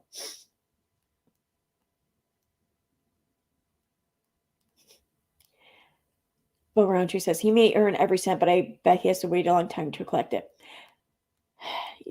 Maybe. I mean, didn't they just get a pool like this year, right? So they invested money into their home, their estate. They put a pool in there for their, them and their son. And then she made a comment the other night about moving, but she said because she doesn't feel safe and shit like that. Well, her address has been released or shared or whatever for years now, like probably since like 2017 or 18 that I'm aware of. She herself had it on her business license for the longest time. It's no longer on there, but she did have it on there for years, like 7 years or something. But now all of a sudden she doesn't feel safe, which I mean, for granted, with the shit that's been happening recently, I can see her feeling maybe more uneasy about it or something, but she's never once made mention or even consideration or shared consideration about moving. But now that she is having all these legal issues and having to pay all these attorney's fees and everything, she's talking about moving. Part of me is wondering, in my opinion, it could be possible that she wants to move because she needs to downsize. I don't know. Maybe I don't want to speculate on her finances in detail, or I don't want to go too deeply. Like, I don't want to share that I think maybe they took out a second home loan, or I don't know. Even though I just said it, I'm not going to say it again. But I think that she might need to downsize. That's just my opinion. Yeah, I know. I seen a picture of the pool. I know it's not like I know it's not like a $10,000 pool or whatever. It looks like it looks like maybe one of the good ones from Walmart. That's what it looks like. But still, I mean, it's still an investment on your property. So, I mean, I don't know. And didn't she say that there's a police officer that lives near her? Like I don't really want to reference the videos, but her videos from September there. She was talking about the police officer that lives across the street from her or some shit, or down the road, or I forget what it was. So there's law enforcement, at least within eyesight, I'm guessing, of her house. It's a really nice community from sounds of it. Somewhat affluent, I'm guessing. So, I mean, I don't know where else if I lived under those conditions and I thought I needed to move somewhere to feel more safe, I'm not sure I could really think of a place that I can move to and feel more safe without like a huge, like crazy severe, like security system and whatnot. In which case you could just put that in your current house. I don't know.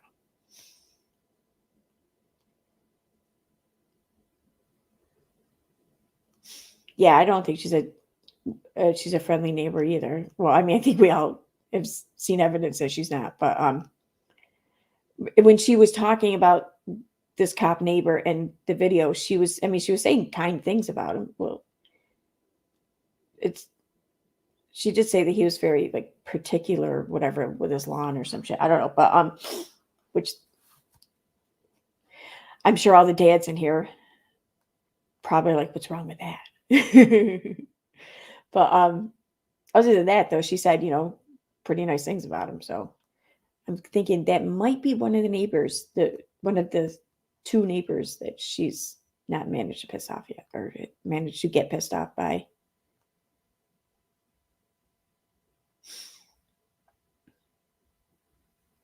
Yeah, piss and vinegar. I heard that too about her owing Brown. But I mean, really, anyone could have just said that and made it up. I mean, I could sit here and say, I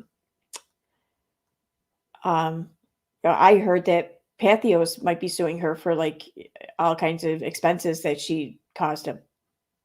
Yeah, it's not. I know I never heard that, and I'm sure that that's not happening. I have no doubt it's not happening.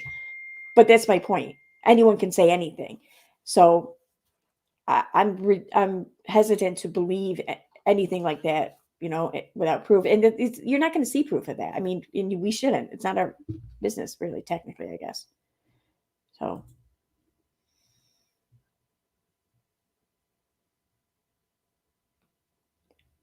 I'm going to pull that up now. You can't tell me that, and then you should check this out sometime. Yeah, how about now? Let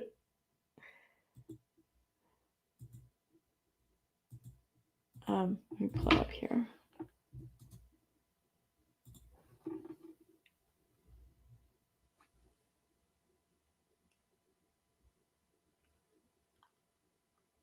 Oh wow, this picture he looks a little bit older.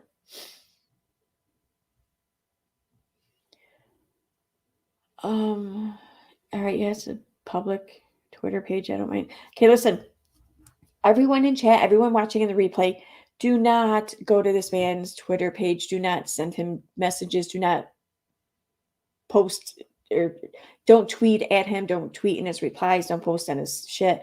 Please don't. Please, I'm begging you. Please don't. I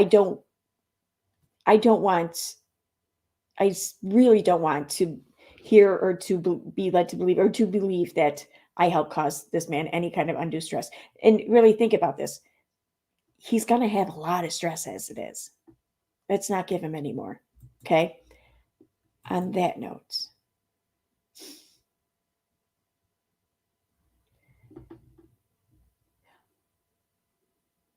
she didn't say that she still owed him money, Brown money in that stream, did she? Wasn't Troutman in her chats? Remember my attorneys? I know that she said that a while. Iris, unless she said it again recently, she made that comment like a year ago almost. I think it might have been like right after or right before Toddy served her, when she said that my attorney's in my chat or some shit like that. And I think that was Aaron Hall. I think that's the attorney she might have been talking about at that time. I'm not positive though. KJ said in a stream when she was talking about how many lawyers I already did that one. Isn't Simon Troutman her friend from high school? No, Aaron Hall was her friend from high school. I think. I'm almost positive because he had a YouTube channel, right? Aaron Hall did. Yeah, because that's why I think that's why he ended up like on her chat. Like he was very YouTube savvy or some shit. I don't know. He was like the YouTubing lawyer or some shit. But yeah, so yeah, thank you. Without a crystal ball's victim's voice. Yes, do not give this guy. He doesn't deserve any. He doesn't deserve any shit. He doesn't. He deserves a lot of edible arrangements, but don't go sending him shit either. Please don't. He deserves them from Katie. Katie needs to be sending him edible arrangements, like a lot.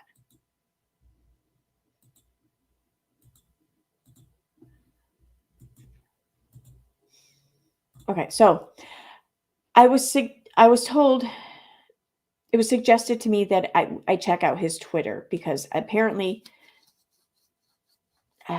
he complains about a lot of shit. Apparently, I don't know.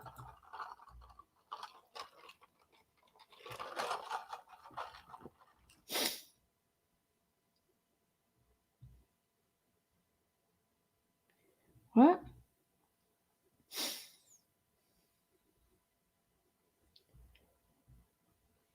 Okay, so Goya CEO falsely claims Trump is the real legitimate president. Falsely claimed at the Conservation Political Action Conference in Orlando that Trump is the real and legitimate president. Cool. That's one less brand I need to consider when shopping for canned foods.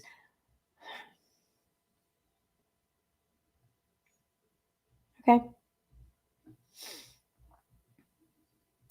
Interesting. Well, on the plus side, he doesn't spend a whole lot of time on Twitter.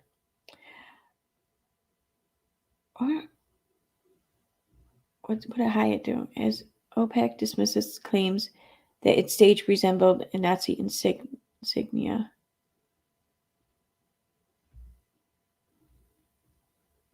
Well, why would I vaguely remember hearing about this in the news, but I don't know the full story. Hyatt calls hate symbols abhorrent. 4 days in Hyatt Regency. Go away. Hotel in Orlando. Speakers at the CPAC shared a number of contentious views, from echoing false claims about election fraud to undermining the seriousness of a pandemic. But why is he talking shit about Hyatt though?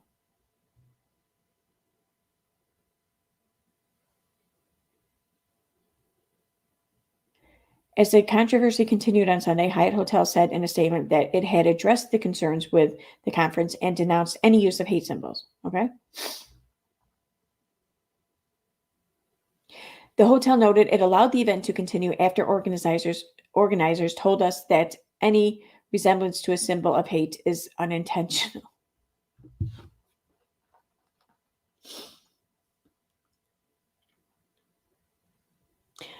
Wait, how did that happen? Was Hyatt just sitting there, being Hyatt, and then the organizers just walked up like, oh, hey, yeah, cool, we're here, we're setting up. Oh, by the way, if anything, on our stage resembles, any kind of hate symbols, it's unintentional. And that was it. Is that how this came to be? Or did the hotel, were they either tipped off or made aware of the symbols and then approached the organizers, and then the organizers said that it was unintentional? I mean, I want to know how this happened. I'm dying to know how this happened. Because, I mean, is Hyatt really sitting there saying, oh, yeah, no, it's cool. Yeah, all right, we get it. Yeah, it looks like hate symbols, but they told us so ahead of time that if anything looked like that, it was unintentional. Oh, my God.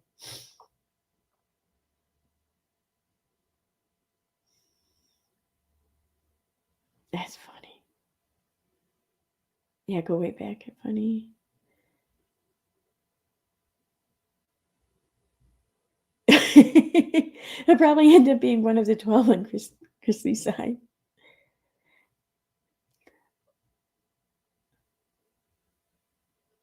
Before this case is done, Graham will be needing edibles all night. Yeah, I think he will. Well, I mean, I highly recommend he consider, after, talking to his physician, obviously, just trying the mushrooms there. I don't know. It gets much worse. Okay, let's look. All right. So, another company I can boycott for life. Bye, Hyatt. No need to consider you when I travel from here on out. I don't support companies that support hate speech or undermining our democracy.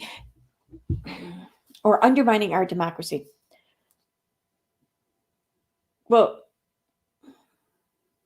I mean, and Hyatt, yeah. Had they known and confirmed that these symbols, represented like the swastika, and other Nazi, imagery, then yeah, they should have shut it down and be like, nah, dude, this ain't cool. I get that, and I agree. But I think that there is also an argument to be made about freedom of speech. But then again, Hyatt's not the government, so it doesn't really apply there. But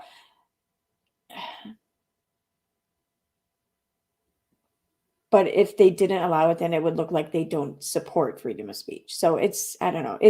I can see the argument on both sides. However, there's only one side that really doesn't do any harm, So yeah, they should have shut it down. But just the undermining our democracy, I don't know. It's a weird comment over freedom of speech. What is it? Oh wait, that's the one I read.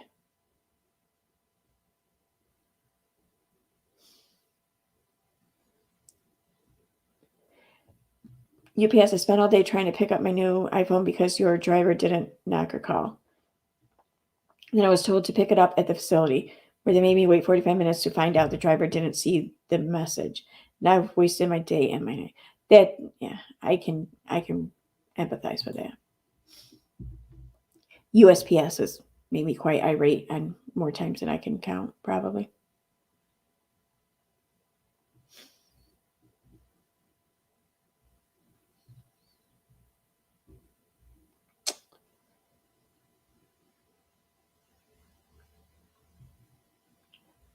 Tam, I don't think he's committing career suicide.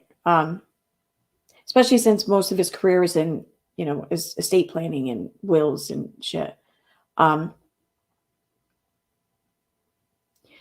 think he's going to end up really appreciating the anonymity he's had, up until a certain point, because I mean, think about it. Think about how popular known like Saltzes is.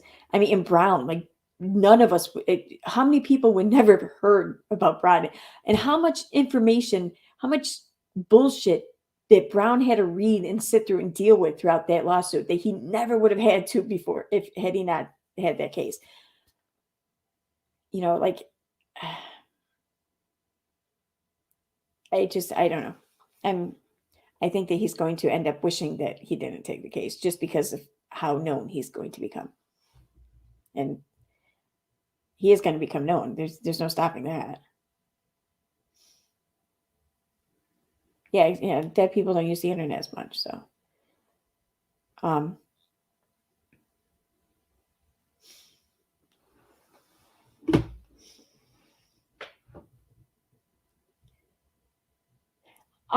Iris says, nope, I don't think she is able to retain many relationships outside of her marriage, just my opinion. And I'll leave it at that. I think you're right, but there was an interview, it's on the subreddit. The interview was with someone who was an ex-friend, a real life friend of Katie's. And I guess this person like knew her through work, and like this person and their husband and Katie and, her husband, I guess like the four of them would hang out. And this was before they had their son though, Katie and Todd's son. And I remember in the interview, this woman saying that Katie she was a lot of fun. She wasn't anything like what she's been seeing or hearing or, reading about or whatever regarding Katie. She wasn't anything like this when they hung out. They were friends. Like she was just a lot of fun. It wasn't until she got pregnant that, she changed, everything about her, or not everything about it, but everything about their life and shit changed, just they changed. So, I mean, I think for whatever reason, she does have issues keeping friends now. But I don't think that that's always been the case with her, maybe. Which, I mean, I can't say as though I blame her. I mean, think about it, though. When you were younger, or when you're young now, whatever, think about either you or your friends, the first one to get pregnant, and then think about the last one to get pregnant. There's such like a huge like divide or drift between like the pregnant friends or the ones with kids and the ones without kids, for until the ones without kids had kids. Then it was like, yeah, kind of came together again, and I think that that's maybe could be a part of it. But then when you compile the health issues and everything on top of it, that just probably worsened the divide, maybe. I don't know.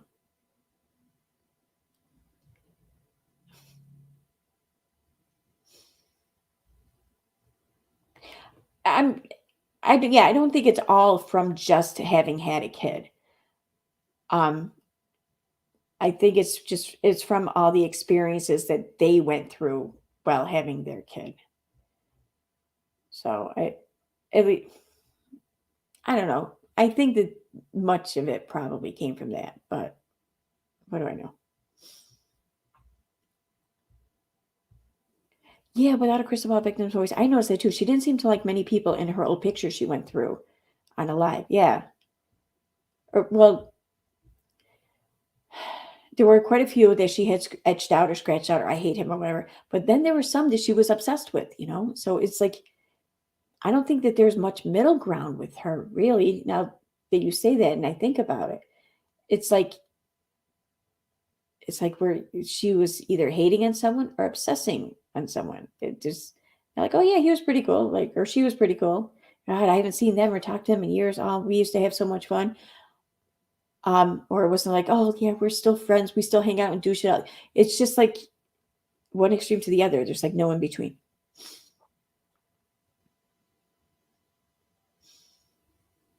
Yeah, exactly. Melly Lynn. I was 17 and lost all my friends. Teens are really into mommying and babies. Yeah.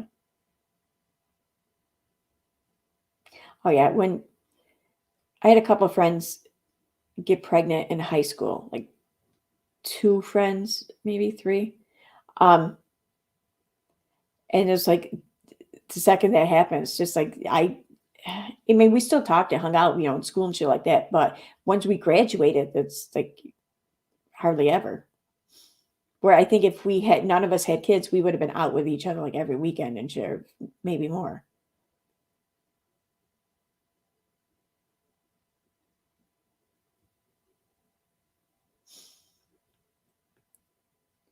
This is lifelong. I think a lot of us have special needs kids or medically fragile and still keep friends. Yeah, you're right. And I agree.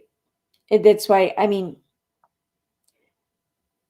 I don't think it's solely because of, their situation. That has to build off of something. You're right. You are. Yeah, there's only like one girl from those pictures. Or John says, it seemed like she remembered the guys, love or hate, but didn't remember the girls. There's like one girl that she seemed to have remembered, her best friend there from college or some shit like that. I forget the name. But other than that, yeah. I'm not sure she even really mentioned. No, there was another girl. She mentioned she was friends with, and then I guess she hit on the guy that Katie liked, and then she hated that friend.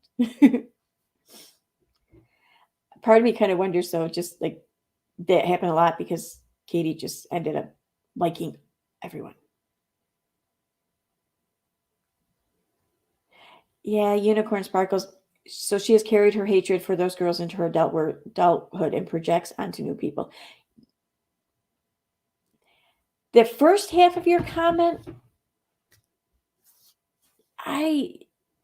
is it really that unusual if you carry some hatred for people who you hated when you were younger? It's not, right? But you're right, though. It projects onto new people. Yeah, that ain't right. I mean, because there's a few people that, God, they for time kind of made my life a living hell. That, yeah, to this day, I still really don't like. I don't know.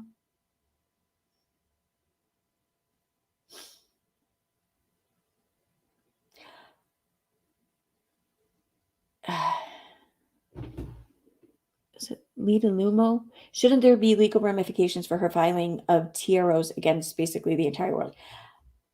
Should there be? If it's shown or if it's proven to a reasonable degree that she's abusing the system, like that she's not really afraid, she's not in fear of her safety or her family safety or her life or any shit like that. If it shows that she really doesn't have fear and that she just wants people to stop saying mean things about her, yeah, I think there should be legal ramifications because you're abusing the system. I don't. What legal ramifications though can come from that? I mean, I don't think that there's a specific law for it. I mean, maybe there's like filing a false report or something to that regard, or if she signed or stated anything under oath, then there's perjury. But I mean, again, though, you'd have to prove this, though. I mean, like I think it's a reasonable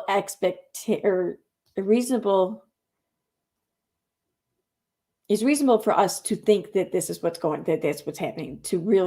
We kind of know that that's what's happening, but you still have to prove it.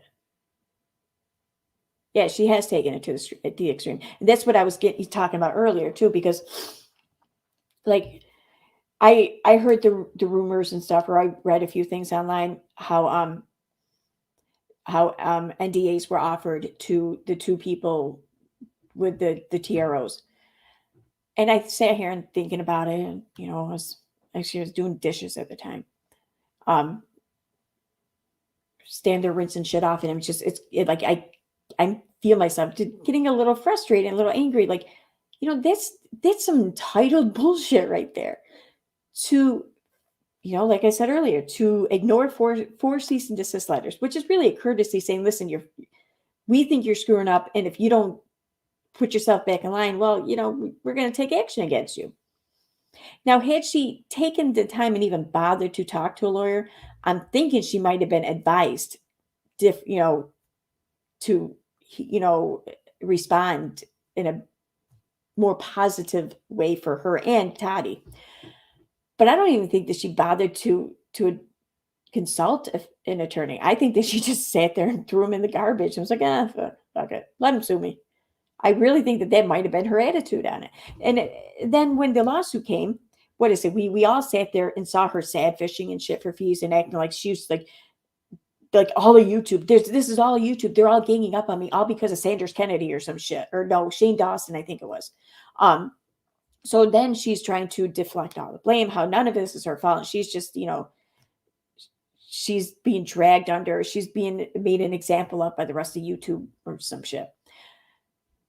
Okay. So, and then, then they settle. So she lucked out. She got through that by like the skin of her teeth, It doesn't seem like it dawns on her to look at all of that happened and be like, wow, I really dodged a bullet there. I better start, I don't know, being more responsible with this shit. But no, instead she turns around and she then wants to go after everyone else because they said mean things about her.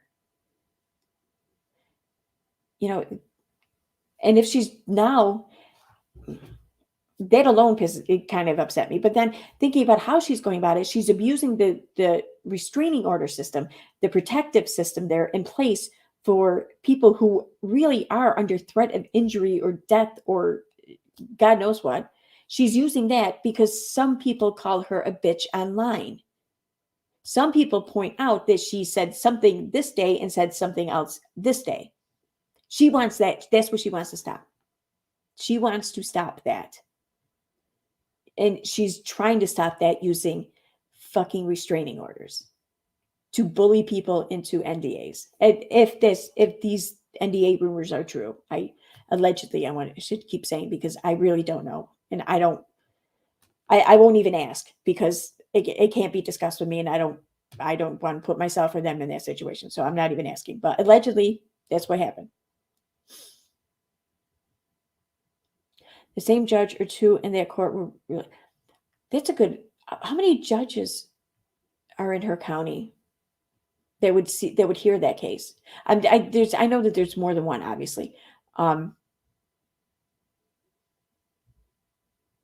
I'm thinking of my county here and family court, like for example, because that's really the only court I've ever been in, like child support court, basically. There's two judges there. And I know it's because one judge is like a distant relative. So whenever someone files something and we end up placed with that judge, the first time, I know that first court visit is just going to be, moving it to the other judge because of conflict of interest or whatever. But yeah, those are the only two judges. So that's my county. So assuming that, I don't know, what would this fall under? What would a restraining order fall under? Would that be in a family court thing? Or criminal court? What would it even be?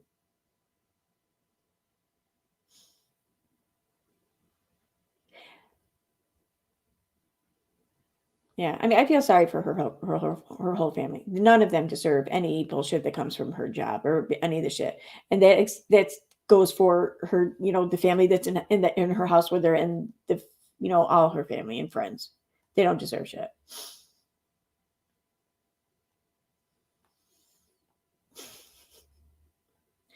Well, she can't really invite a judge over for dinner. And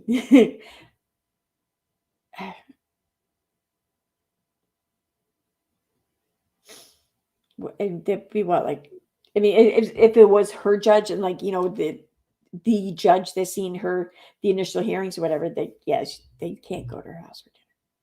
Civil court, civil court, I imagine would have a couple of judges. Even I don't know what her population is for her county. I don't really care, but is the accusations that people are threatening and attacking that gets me. Never proof, but yeah, people just jump on it as if it's true.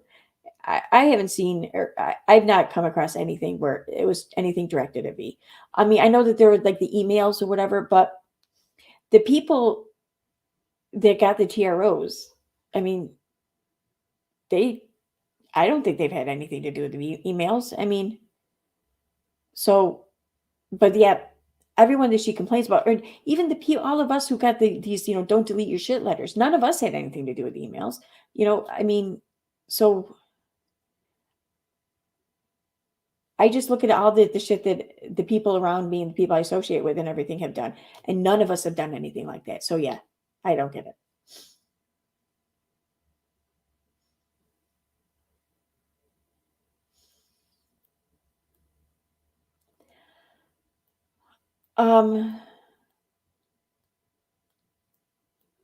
Well, CPS information isn't, I mean, I don't think you can contact CPS and find out they went to her house. And I think the only calls that are public information really are like your police blotter calls. And I don't think that would have qualified as that. I don't know. And Minnesota's really kind of funny with their data privacy laws. Like it was, for me to get the reports I got, it was an education.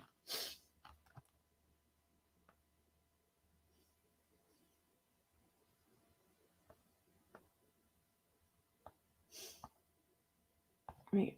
127. Okay. Oh, I see. Okay. It is, huh?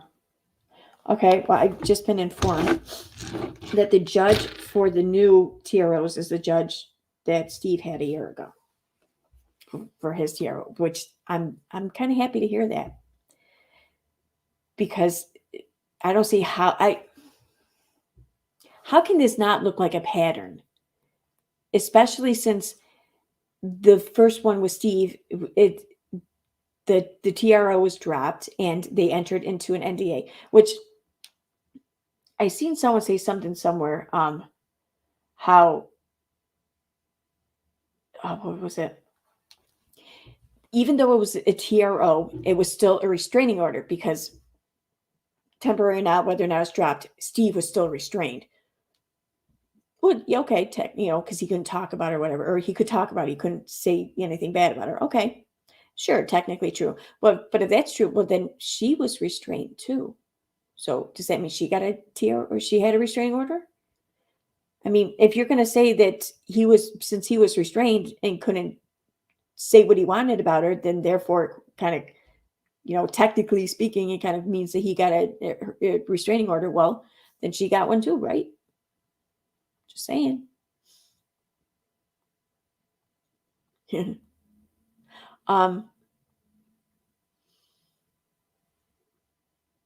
Minnesota have CaseNet where you can look up any legal things with a person? I have no idea. And I'm not going to look up anything like that in a live stream. So, I mean, if you guys do whatever you guys want independently, but yeah, I'm not going to do it on live stream. That's interesting. I'm glad to know though that it's the same judge. I mean, I seriously doubt he'd remember her or anything like that. It's not like that, but I think it being the same judge, he'd be more likely to, I don't know, be made aware of this.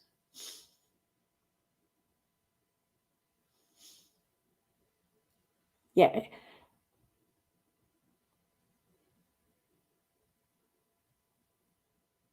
Yeah, it does look like a pattern already. Yep.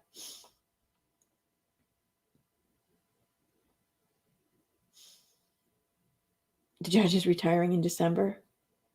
I don't know if that's good or bad. I don't know.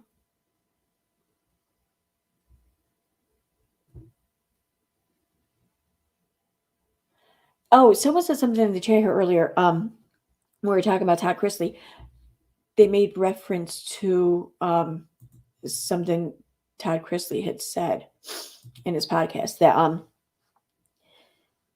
let me pull it back up.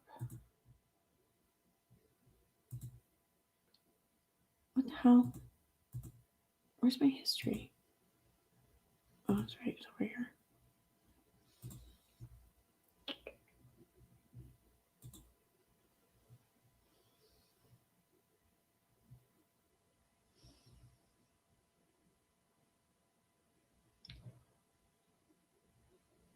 There we go.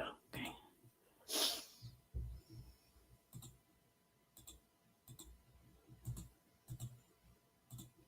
I want to play the part towards the end. Love how you talk about you have assembled your team. Your team doesn't even want to be your team. Your attorneys don't want to represent you. Surely to God, these attorneys have enough sense to see the derangement that comes out of your mouth and the things that you say and do with YouTube.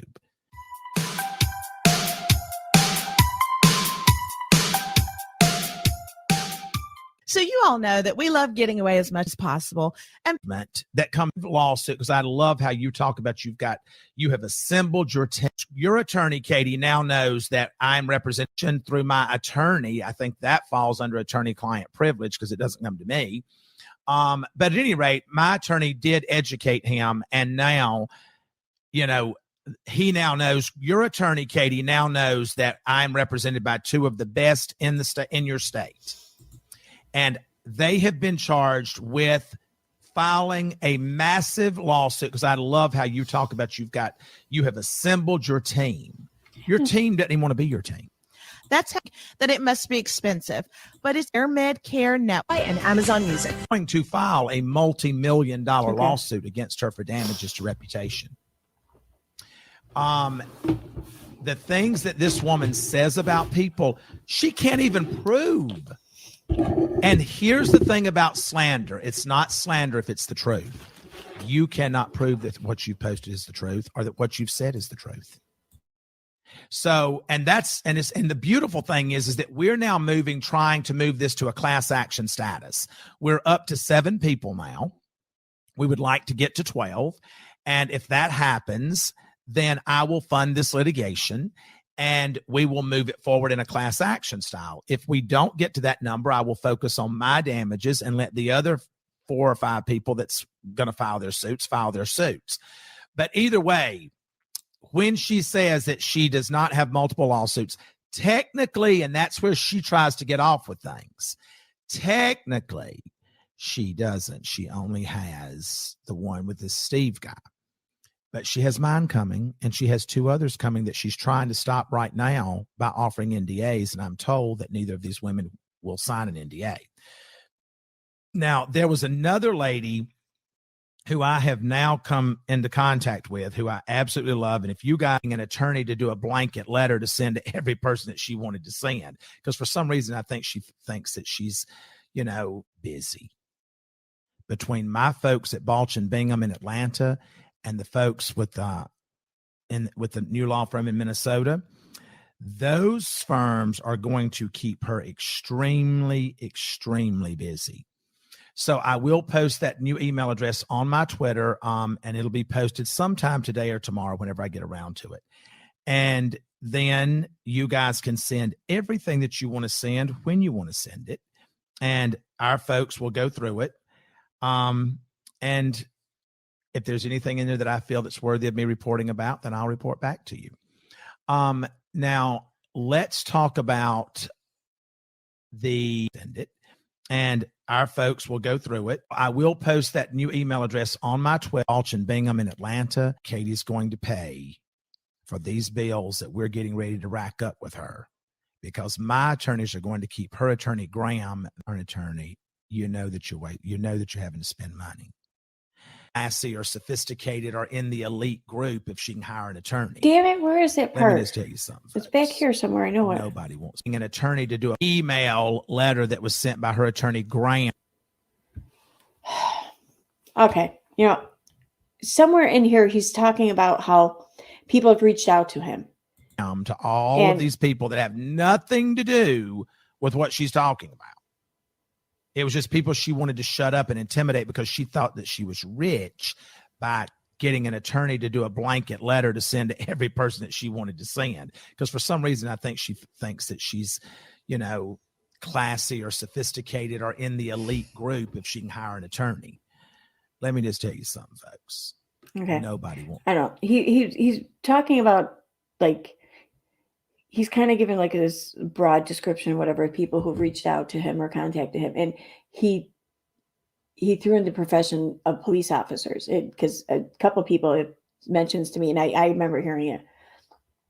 I have no idea what he's talking about, because I have not spoken with Todd about any of that stuff. I haven't spoken with anyone. I don't know who he's talking about, what he's talking about. And the person that I know, people are wondering if that's who contacted him. He's not retired, so he can't really contact him about shit like that. So, I mean, I don't think it's him. I just want to put that out there. To my knowledge, it's not him. So, which kind of makes me wonder just how many other cops he pissed off. Yeah, I heard him mention it. It's the way though he mentioned it that stood out to me even too. Like, because I want to say like he was naming other professions or whatever, but he didn't say this profession as like a matter of fact, we just listing them off. Like he said it like he was making a point, but he could have just been making a point because it's police officers she pissed off. I don't know. It would be funny if it's a neighbor cop. It would be. Oh God. Yeah.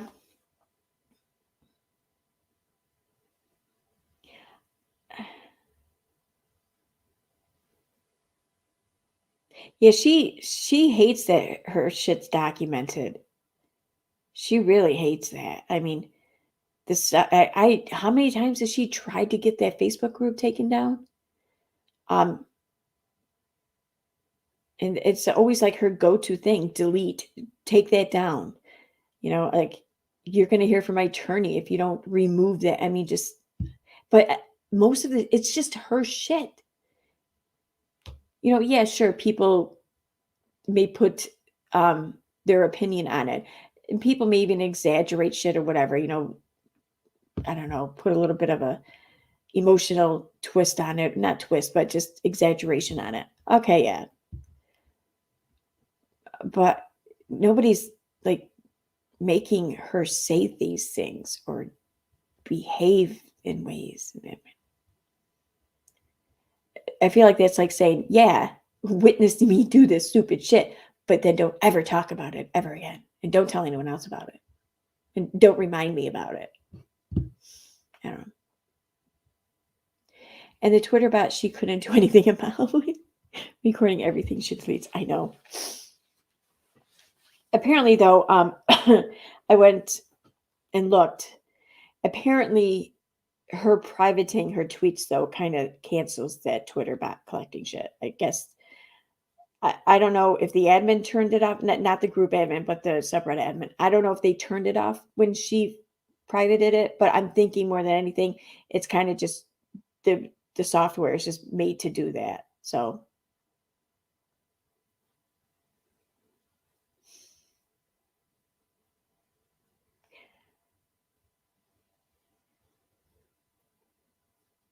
You love how East Coast people talk about breaking balls. Yeah.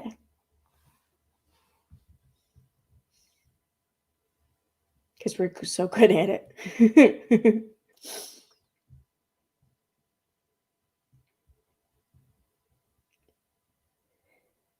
The only way the sheriff would be at her house on a weekend, in my opinion, means the report was done by a mandated reporter. Depending on what the report says, I think it is kind of weird that a sheriff would show up with CPS or whatever, because really they only do that when there's a reasonable fear or whatever that the worker could be in harm's way, or there could be an altercation during the visit. And I seriously doubt that they ever gave any inclination in the past that there could be an altercation next time. You know what I mean? Because let's face it, I don't think that either one of them, Kitty or Todd, would ever have the balls to confront anyone over anything, except for maybe, online. But so I don't think it would be anything like that. It's not the weekend part that makes it weird to me. I mean, that I don't think that matters, because it's not like all officers work like a 9 to 5 job Monday through Friday. You know, it's 24 hours, 7 days a week. But the fact that they went there at all, that's kind of weird. But I don't live in Minnesota. Maybe things are different out there. I don't know. Could have been the Surf Corps papers. Yeah, maybe. See, the police don't come around they don't solicit for donations around here. Like, the most we'll have is like on certain city streets or whatever, like at an intersection, like a not too busy of an intersection, but a little busy. They'll have like the fire department, the police, or the PBA, I think it is, like out there doing some gimmick or whatever to encourage people to donate or some shit. That's it.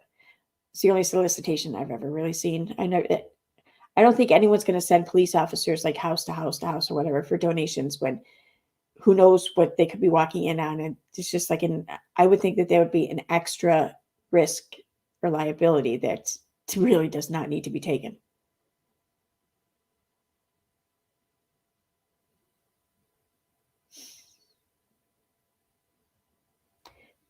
Well, I mean, I think a lot of people have discussed that. Wonder what would be thought about her saying she wants to harass young men with impunity when she becomes old. See, I have no doubt that she said that just more so for the sake of a joke. You know what I mean? But still, and I get saying fucked up shit for a joke, but still, there's just some shit you don't say. Some shit is not going to come off funny. And even if it did come off funny, it's just people won't want to admit that they found it funny. In fact, it was a weird fucking joke to make, in my opinion. I wonder, like,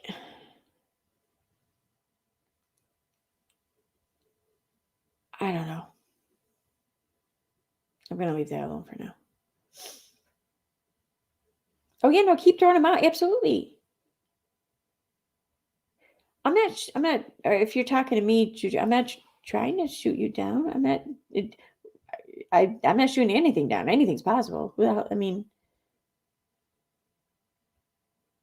what the hell do I know? Like I said earlier, this is how things are done here. This is Minnesota. I don't know how they do anything there. I'm just offering whatever information I might have on the issue. Like, it could be nothing. It could be something. I don't know. But yeah, maybe we will stumble into something valid. Someone mentioned something to me though, but she's not someone who's like a regular in this community or whatever. She's a colleague of mine from elsewhere in life, but she does kind of pay attention here and there, mostly because she hates Unirock.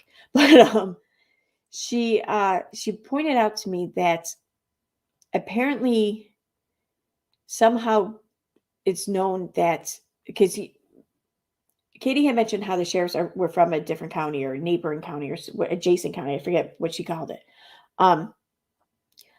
Apparently it's believed, or it's been discovered or whatever, that there are people in adjacent county and the sheriff's department that have the same surname. So I guess some people in, like, I don't know, a twice removed community on social media from the drama community, they're speculating if this was just like a visit by a relative and then she snapped a picture and ran with it. Now, this is literally based on nothing more than a very common last name in America. So it's probably fruitless. I just thought it was an interesting theory.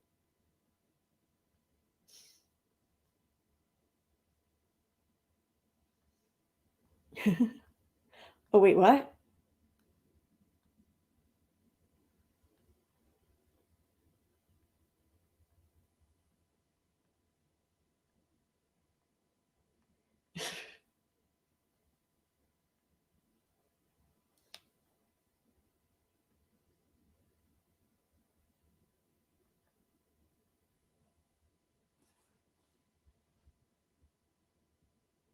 Oh, I see what you're saying. Okay. Okay, cool. I'm glad no offense was taken. Thank you. Thank you, Juju B. Tammy, like I don't know. I would hope that like all law enforcement officials wear a bulletproof vest anytime they're anywhere on the job. I mean, I don't know. Because I mean, cops shouldn't be shot just for doing their job. It's crazy. They should. No, I'm kidding. It would have been a bad joke. I'm glad I stopped myself. But no, yeah, they should never, ever, ever be harmed for doing their job.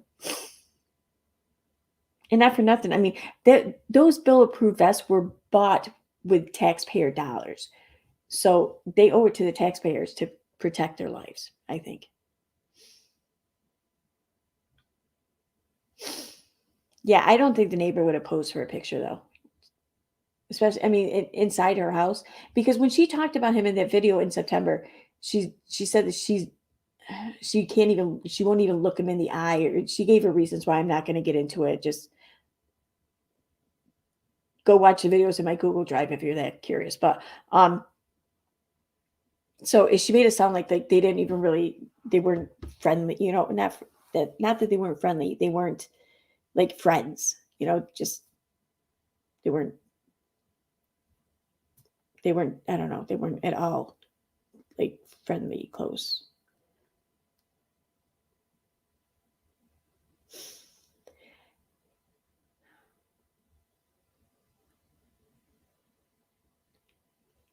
Maybe, I don't know.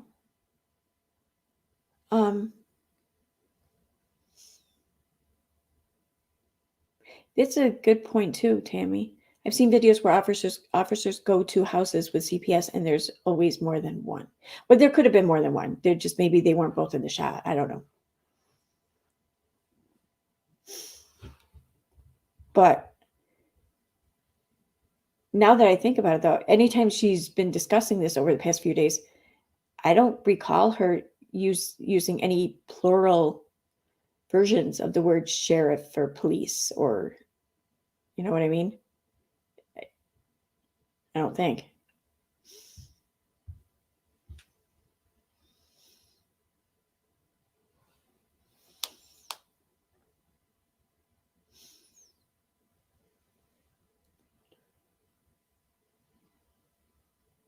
Oh, totally clear.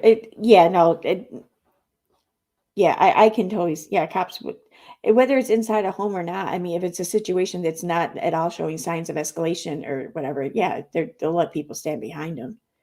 And also, well, according to Katie, anyways, it's not the first time law enforcement's been called out to the home, even if this was a different county than who's used to going out there. I imagine that they would have consulted with, you know, their brothers there or whatever in that county to maybe, I would think that would be wise police work anyways, saying, hey, we have to go to this address, you know, is there anything you can tell us about, whatever.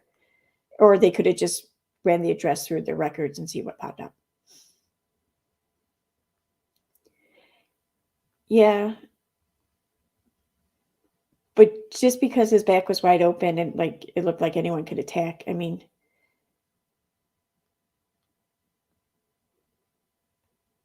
I really hope cops aren't that paranoid. I mean, I hope that they're not so paranoid that in a situation where obviously with people like Katie and Todd, I mean, let's face it, they may be, you know, Katie may be a bitch and Todd may be whatever Todd is, but neither one of them are the type to ever do anything physical with like anyone really, let alone a police officer, you know? So was what my cat voice? I don't know. I don't have a cat voice. I wonder what my cat voice would sound like if I had one. It would be loud, like, because you want to speak with like authority, I would think, you know?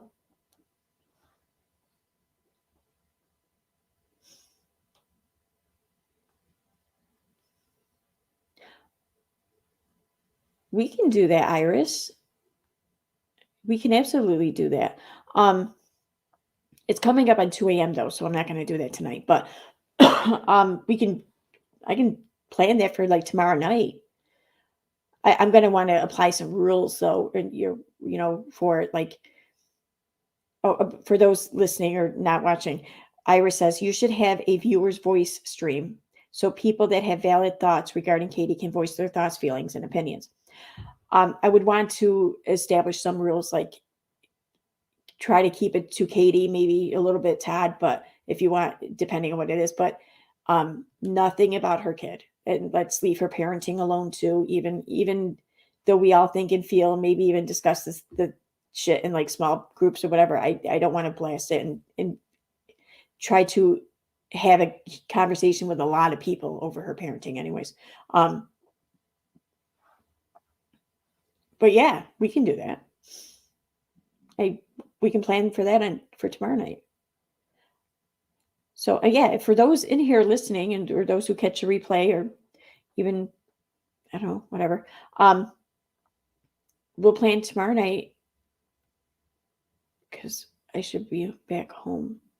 I can even do the stream earlier tomorrow night than I did tonight, but we'll plan on, if you guys want to think or whatever, or just, look shit up, confirm or, whatever, some of your speculations.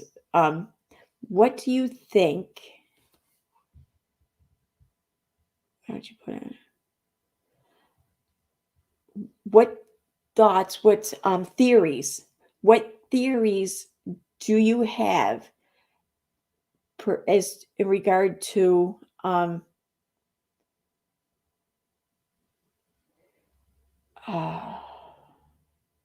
regard to pretty much anything, except like I think it's fair. It's a fair criticism or discussion to have regarding whether or not these CPS calls and everything are real and factual and actually happening. I don't really want to get into the discussion though about why they're happening, whether that's legit or not. I don't even want to discuss that because that it's going to pull her parenting and her kid and shit into it. And I don't want to do that.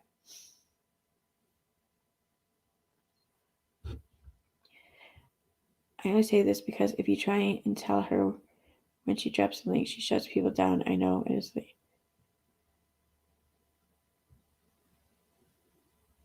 right.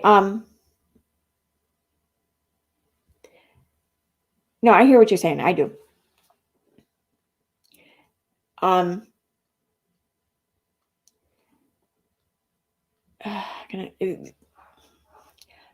When I first, it wasn't so much Katie, but it was like other people here and there or whatever online. Like when I would first started, leaving comments or, criticism or whatever, like every time, and especially like with the anti-vaxxers, like every time I did that, I did it with the hope, sometimes even expectation that my words would get through, would get, would reach someone, would have an effect maybe. It became much more relaxing when I realized, yeah, that's not going to happen. Oh, I see what you're saying. I'm an idiot. You're saying this because you're only telling me this now. It's late or whatever, but you're telling me this now so I'll remember to drop the link. Wait, she shuts people down. Try to tell her when she drops. Oh, I see. Oh no, I was right the first time. Okay. See, it's getting late. Okay. Yeah, no, she does shut people down. And she's not going, most people, I think, don't really want to hear criticism like up front like this, especially in an audience. But like even in the comment sections, and I've done it too on posts or whatever, I've left a comment, yeah, you're hopeful and maybe even you're expecting it to make an impression, but it never does. And, I found it to be a lot more relaxing and a lot less stressful when instead of me leaving a comment in hopes of changing someone's shitty behavior, leaving that comment to that person. Instead, I looked at it as leaving the comment for everyone reading the thread and everything. Because, if you can just, I don't know, especially like in the anti-vax community, like, you know, and naturally there's going to be like a lot of, you know, confused or on the fence parents, whatever, reading this shit and everything. So I started addressing each and everything online as if I was speaking to them or I was having this argument for them, you know. Things just became a lot less stressful when I started doing that. I don't know.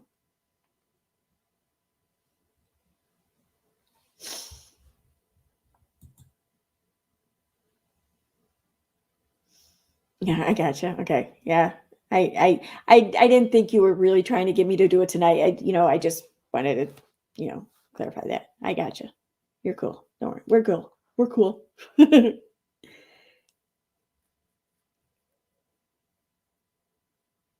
The clip you wanted is 3820. Oh, you mean on the confessions?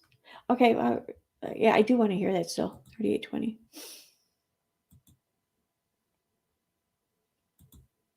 Damn it. Why is this breaking my balls?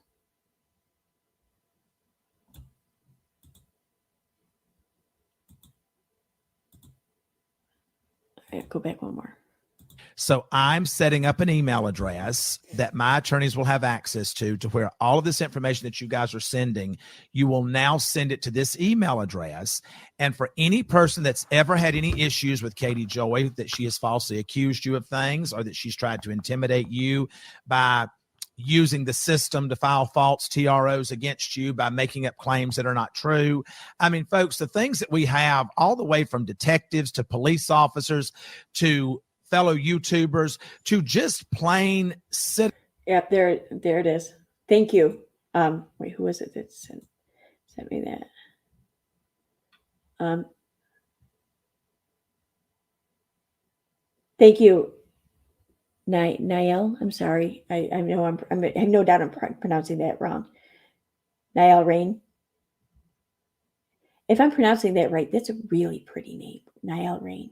But thank you very much for posting that.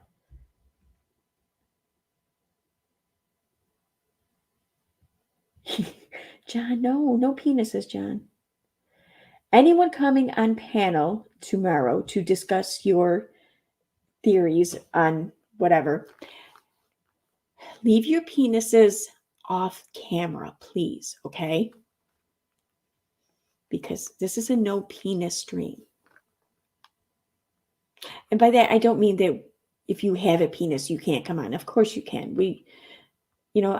I'll allow anyone on, even those with penises. But we don't want your penis on, okay?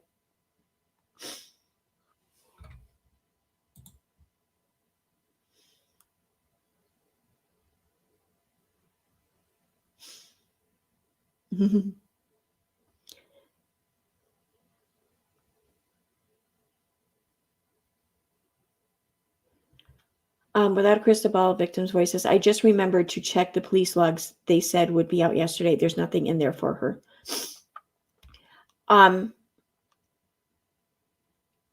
But like the police logs, do they cover like just the police blotter, or do they cover like all activity? Like, I mean, I would want to confirm whether or not such a call, like she described, would be something that would be available as public information on the police logs or not.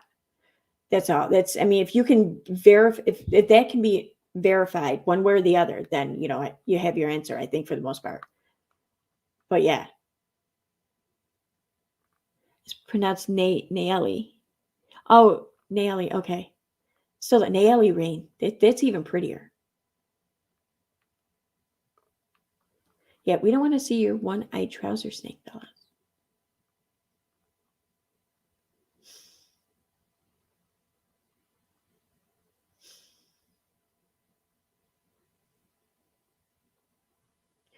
People have probably sent the videos of what she said. Well, yeah. Well, wait, but how did he word that? Because I think he when it comes to some shit, I think he's pretty savvy about how he words things, in my opinion. using the system to file false TROs against you by making up claims that are not true. I mean, folks, the things that we have, all the way from detectives to police officers to fellow YouTubers to just plain citizens of. All right. Yeah, you're right. You're absolutely right. Totally Clueless says, it doesn't really mean that the police have contacted police, or people have probably sent the videos of what she said about them. It doesn't say. I think you're right. In fact, I would even venture that that's exactly what happened. I think you're completely right.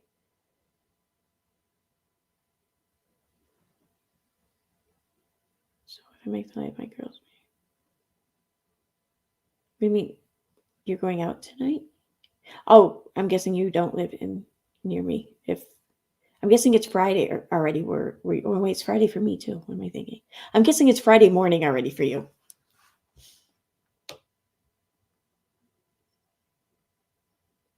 It means I love you. Oh my God, it's so cool.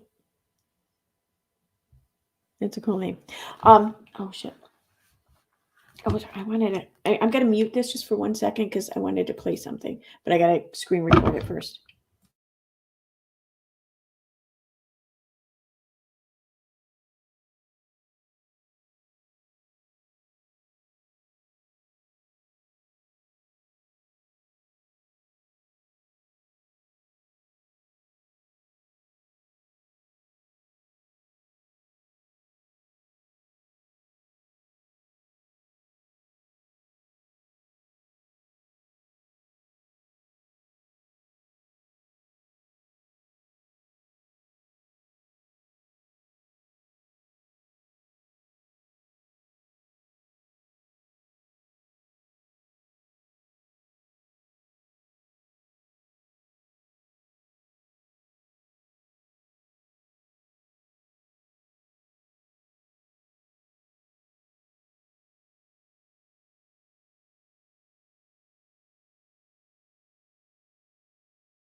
All right, let me just do this, and then I'll airdrop it, and then I think after this I'm going to call it a night. But this is I actually wanted to start the stream with just playing this right off the bat, but the dog had to go on. I didn't have time to get it ready and shit. So.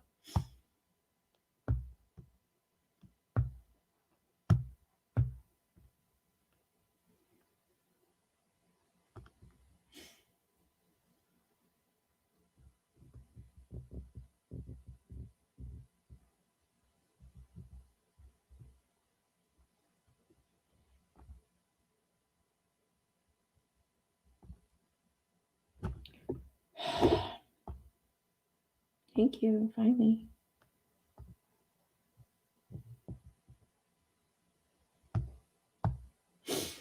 Okay.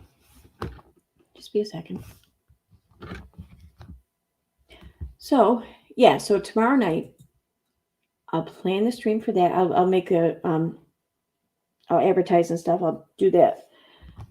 I'll do that before work. I'll try to do that before work. So. I realized how lucky I was. Went out with a guy.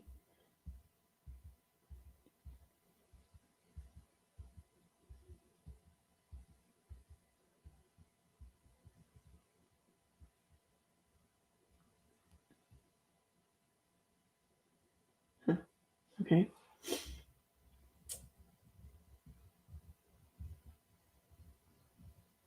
Yeah, I don't think he's talking off his. I mean, these are legal matters. I mean, he has to. I think he might push the boundaries a little bit more than most, but he's still, he realizes he's not an idiot. He knows to be careful. So, and he's got to think it out, I think, ahead of time, a lot of it.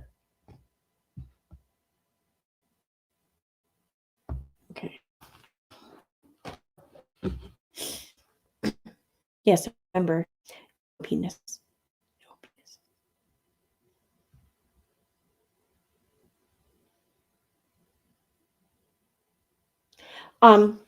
Piss and vinegar. Was it Totally Clueless that said that? Yeah, Totally Clueless brought something up a few minutes ago that upon listening to it again, I think they're right. Todd Chrisley doesn't say that it was police or detectives that contacted him, but it sounds like maybe what happened, but it also sounds like it could be just that people sent him or them clips of what she has said about them or whatever. So it could be anything really, but yeah, they pointed out that that's not what he specifically says, and you're right. All right, so let me put this up here. Is that how I do this? I haven't done this with I don't know how to do this in Chrome with a video file, do I? Oh, yeah, I do.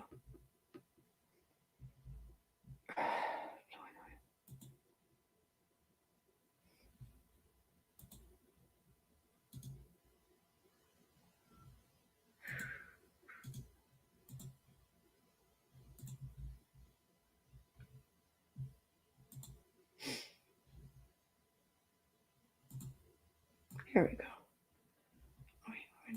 Okay, open. Things said about me. Okay, so after the stream, I'm going to say, our goodbyes and everything, call it a night. So this is what I'm leaving. This is the thought I'm leaving you all with. I have people that stalk me and like send messages and try to get me mess up with my personal life. And I never address those issues because you know what? Some things aren't worth it. So what, Jill, if they're making you look like the crazy mother? So what if people are being critical of your choices? Maybe that should be a cue that maybe what you're doing isn't right. Maybe that's a cue that maybe your choice was wrong. Sometimes as humans, we need to recognize that what we are doing and what we are saying, we have to be able to reflect. And if we can't reflect on our choices and maybe identify that we've made a bad choice, we can't grow. And if you want to stay stuck in your ideology and put your ideology above the needs of your family, that is not the sign of a good mother. If your need to be right and to cling to this community is more important than supporting your son, you continue to demonstrate that you are the absolute worst. The absolute worst. Ethan. On that note,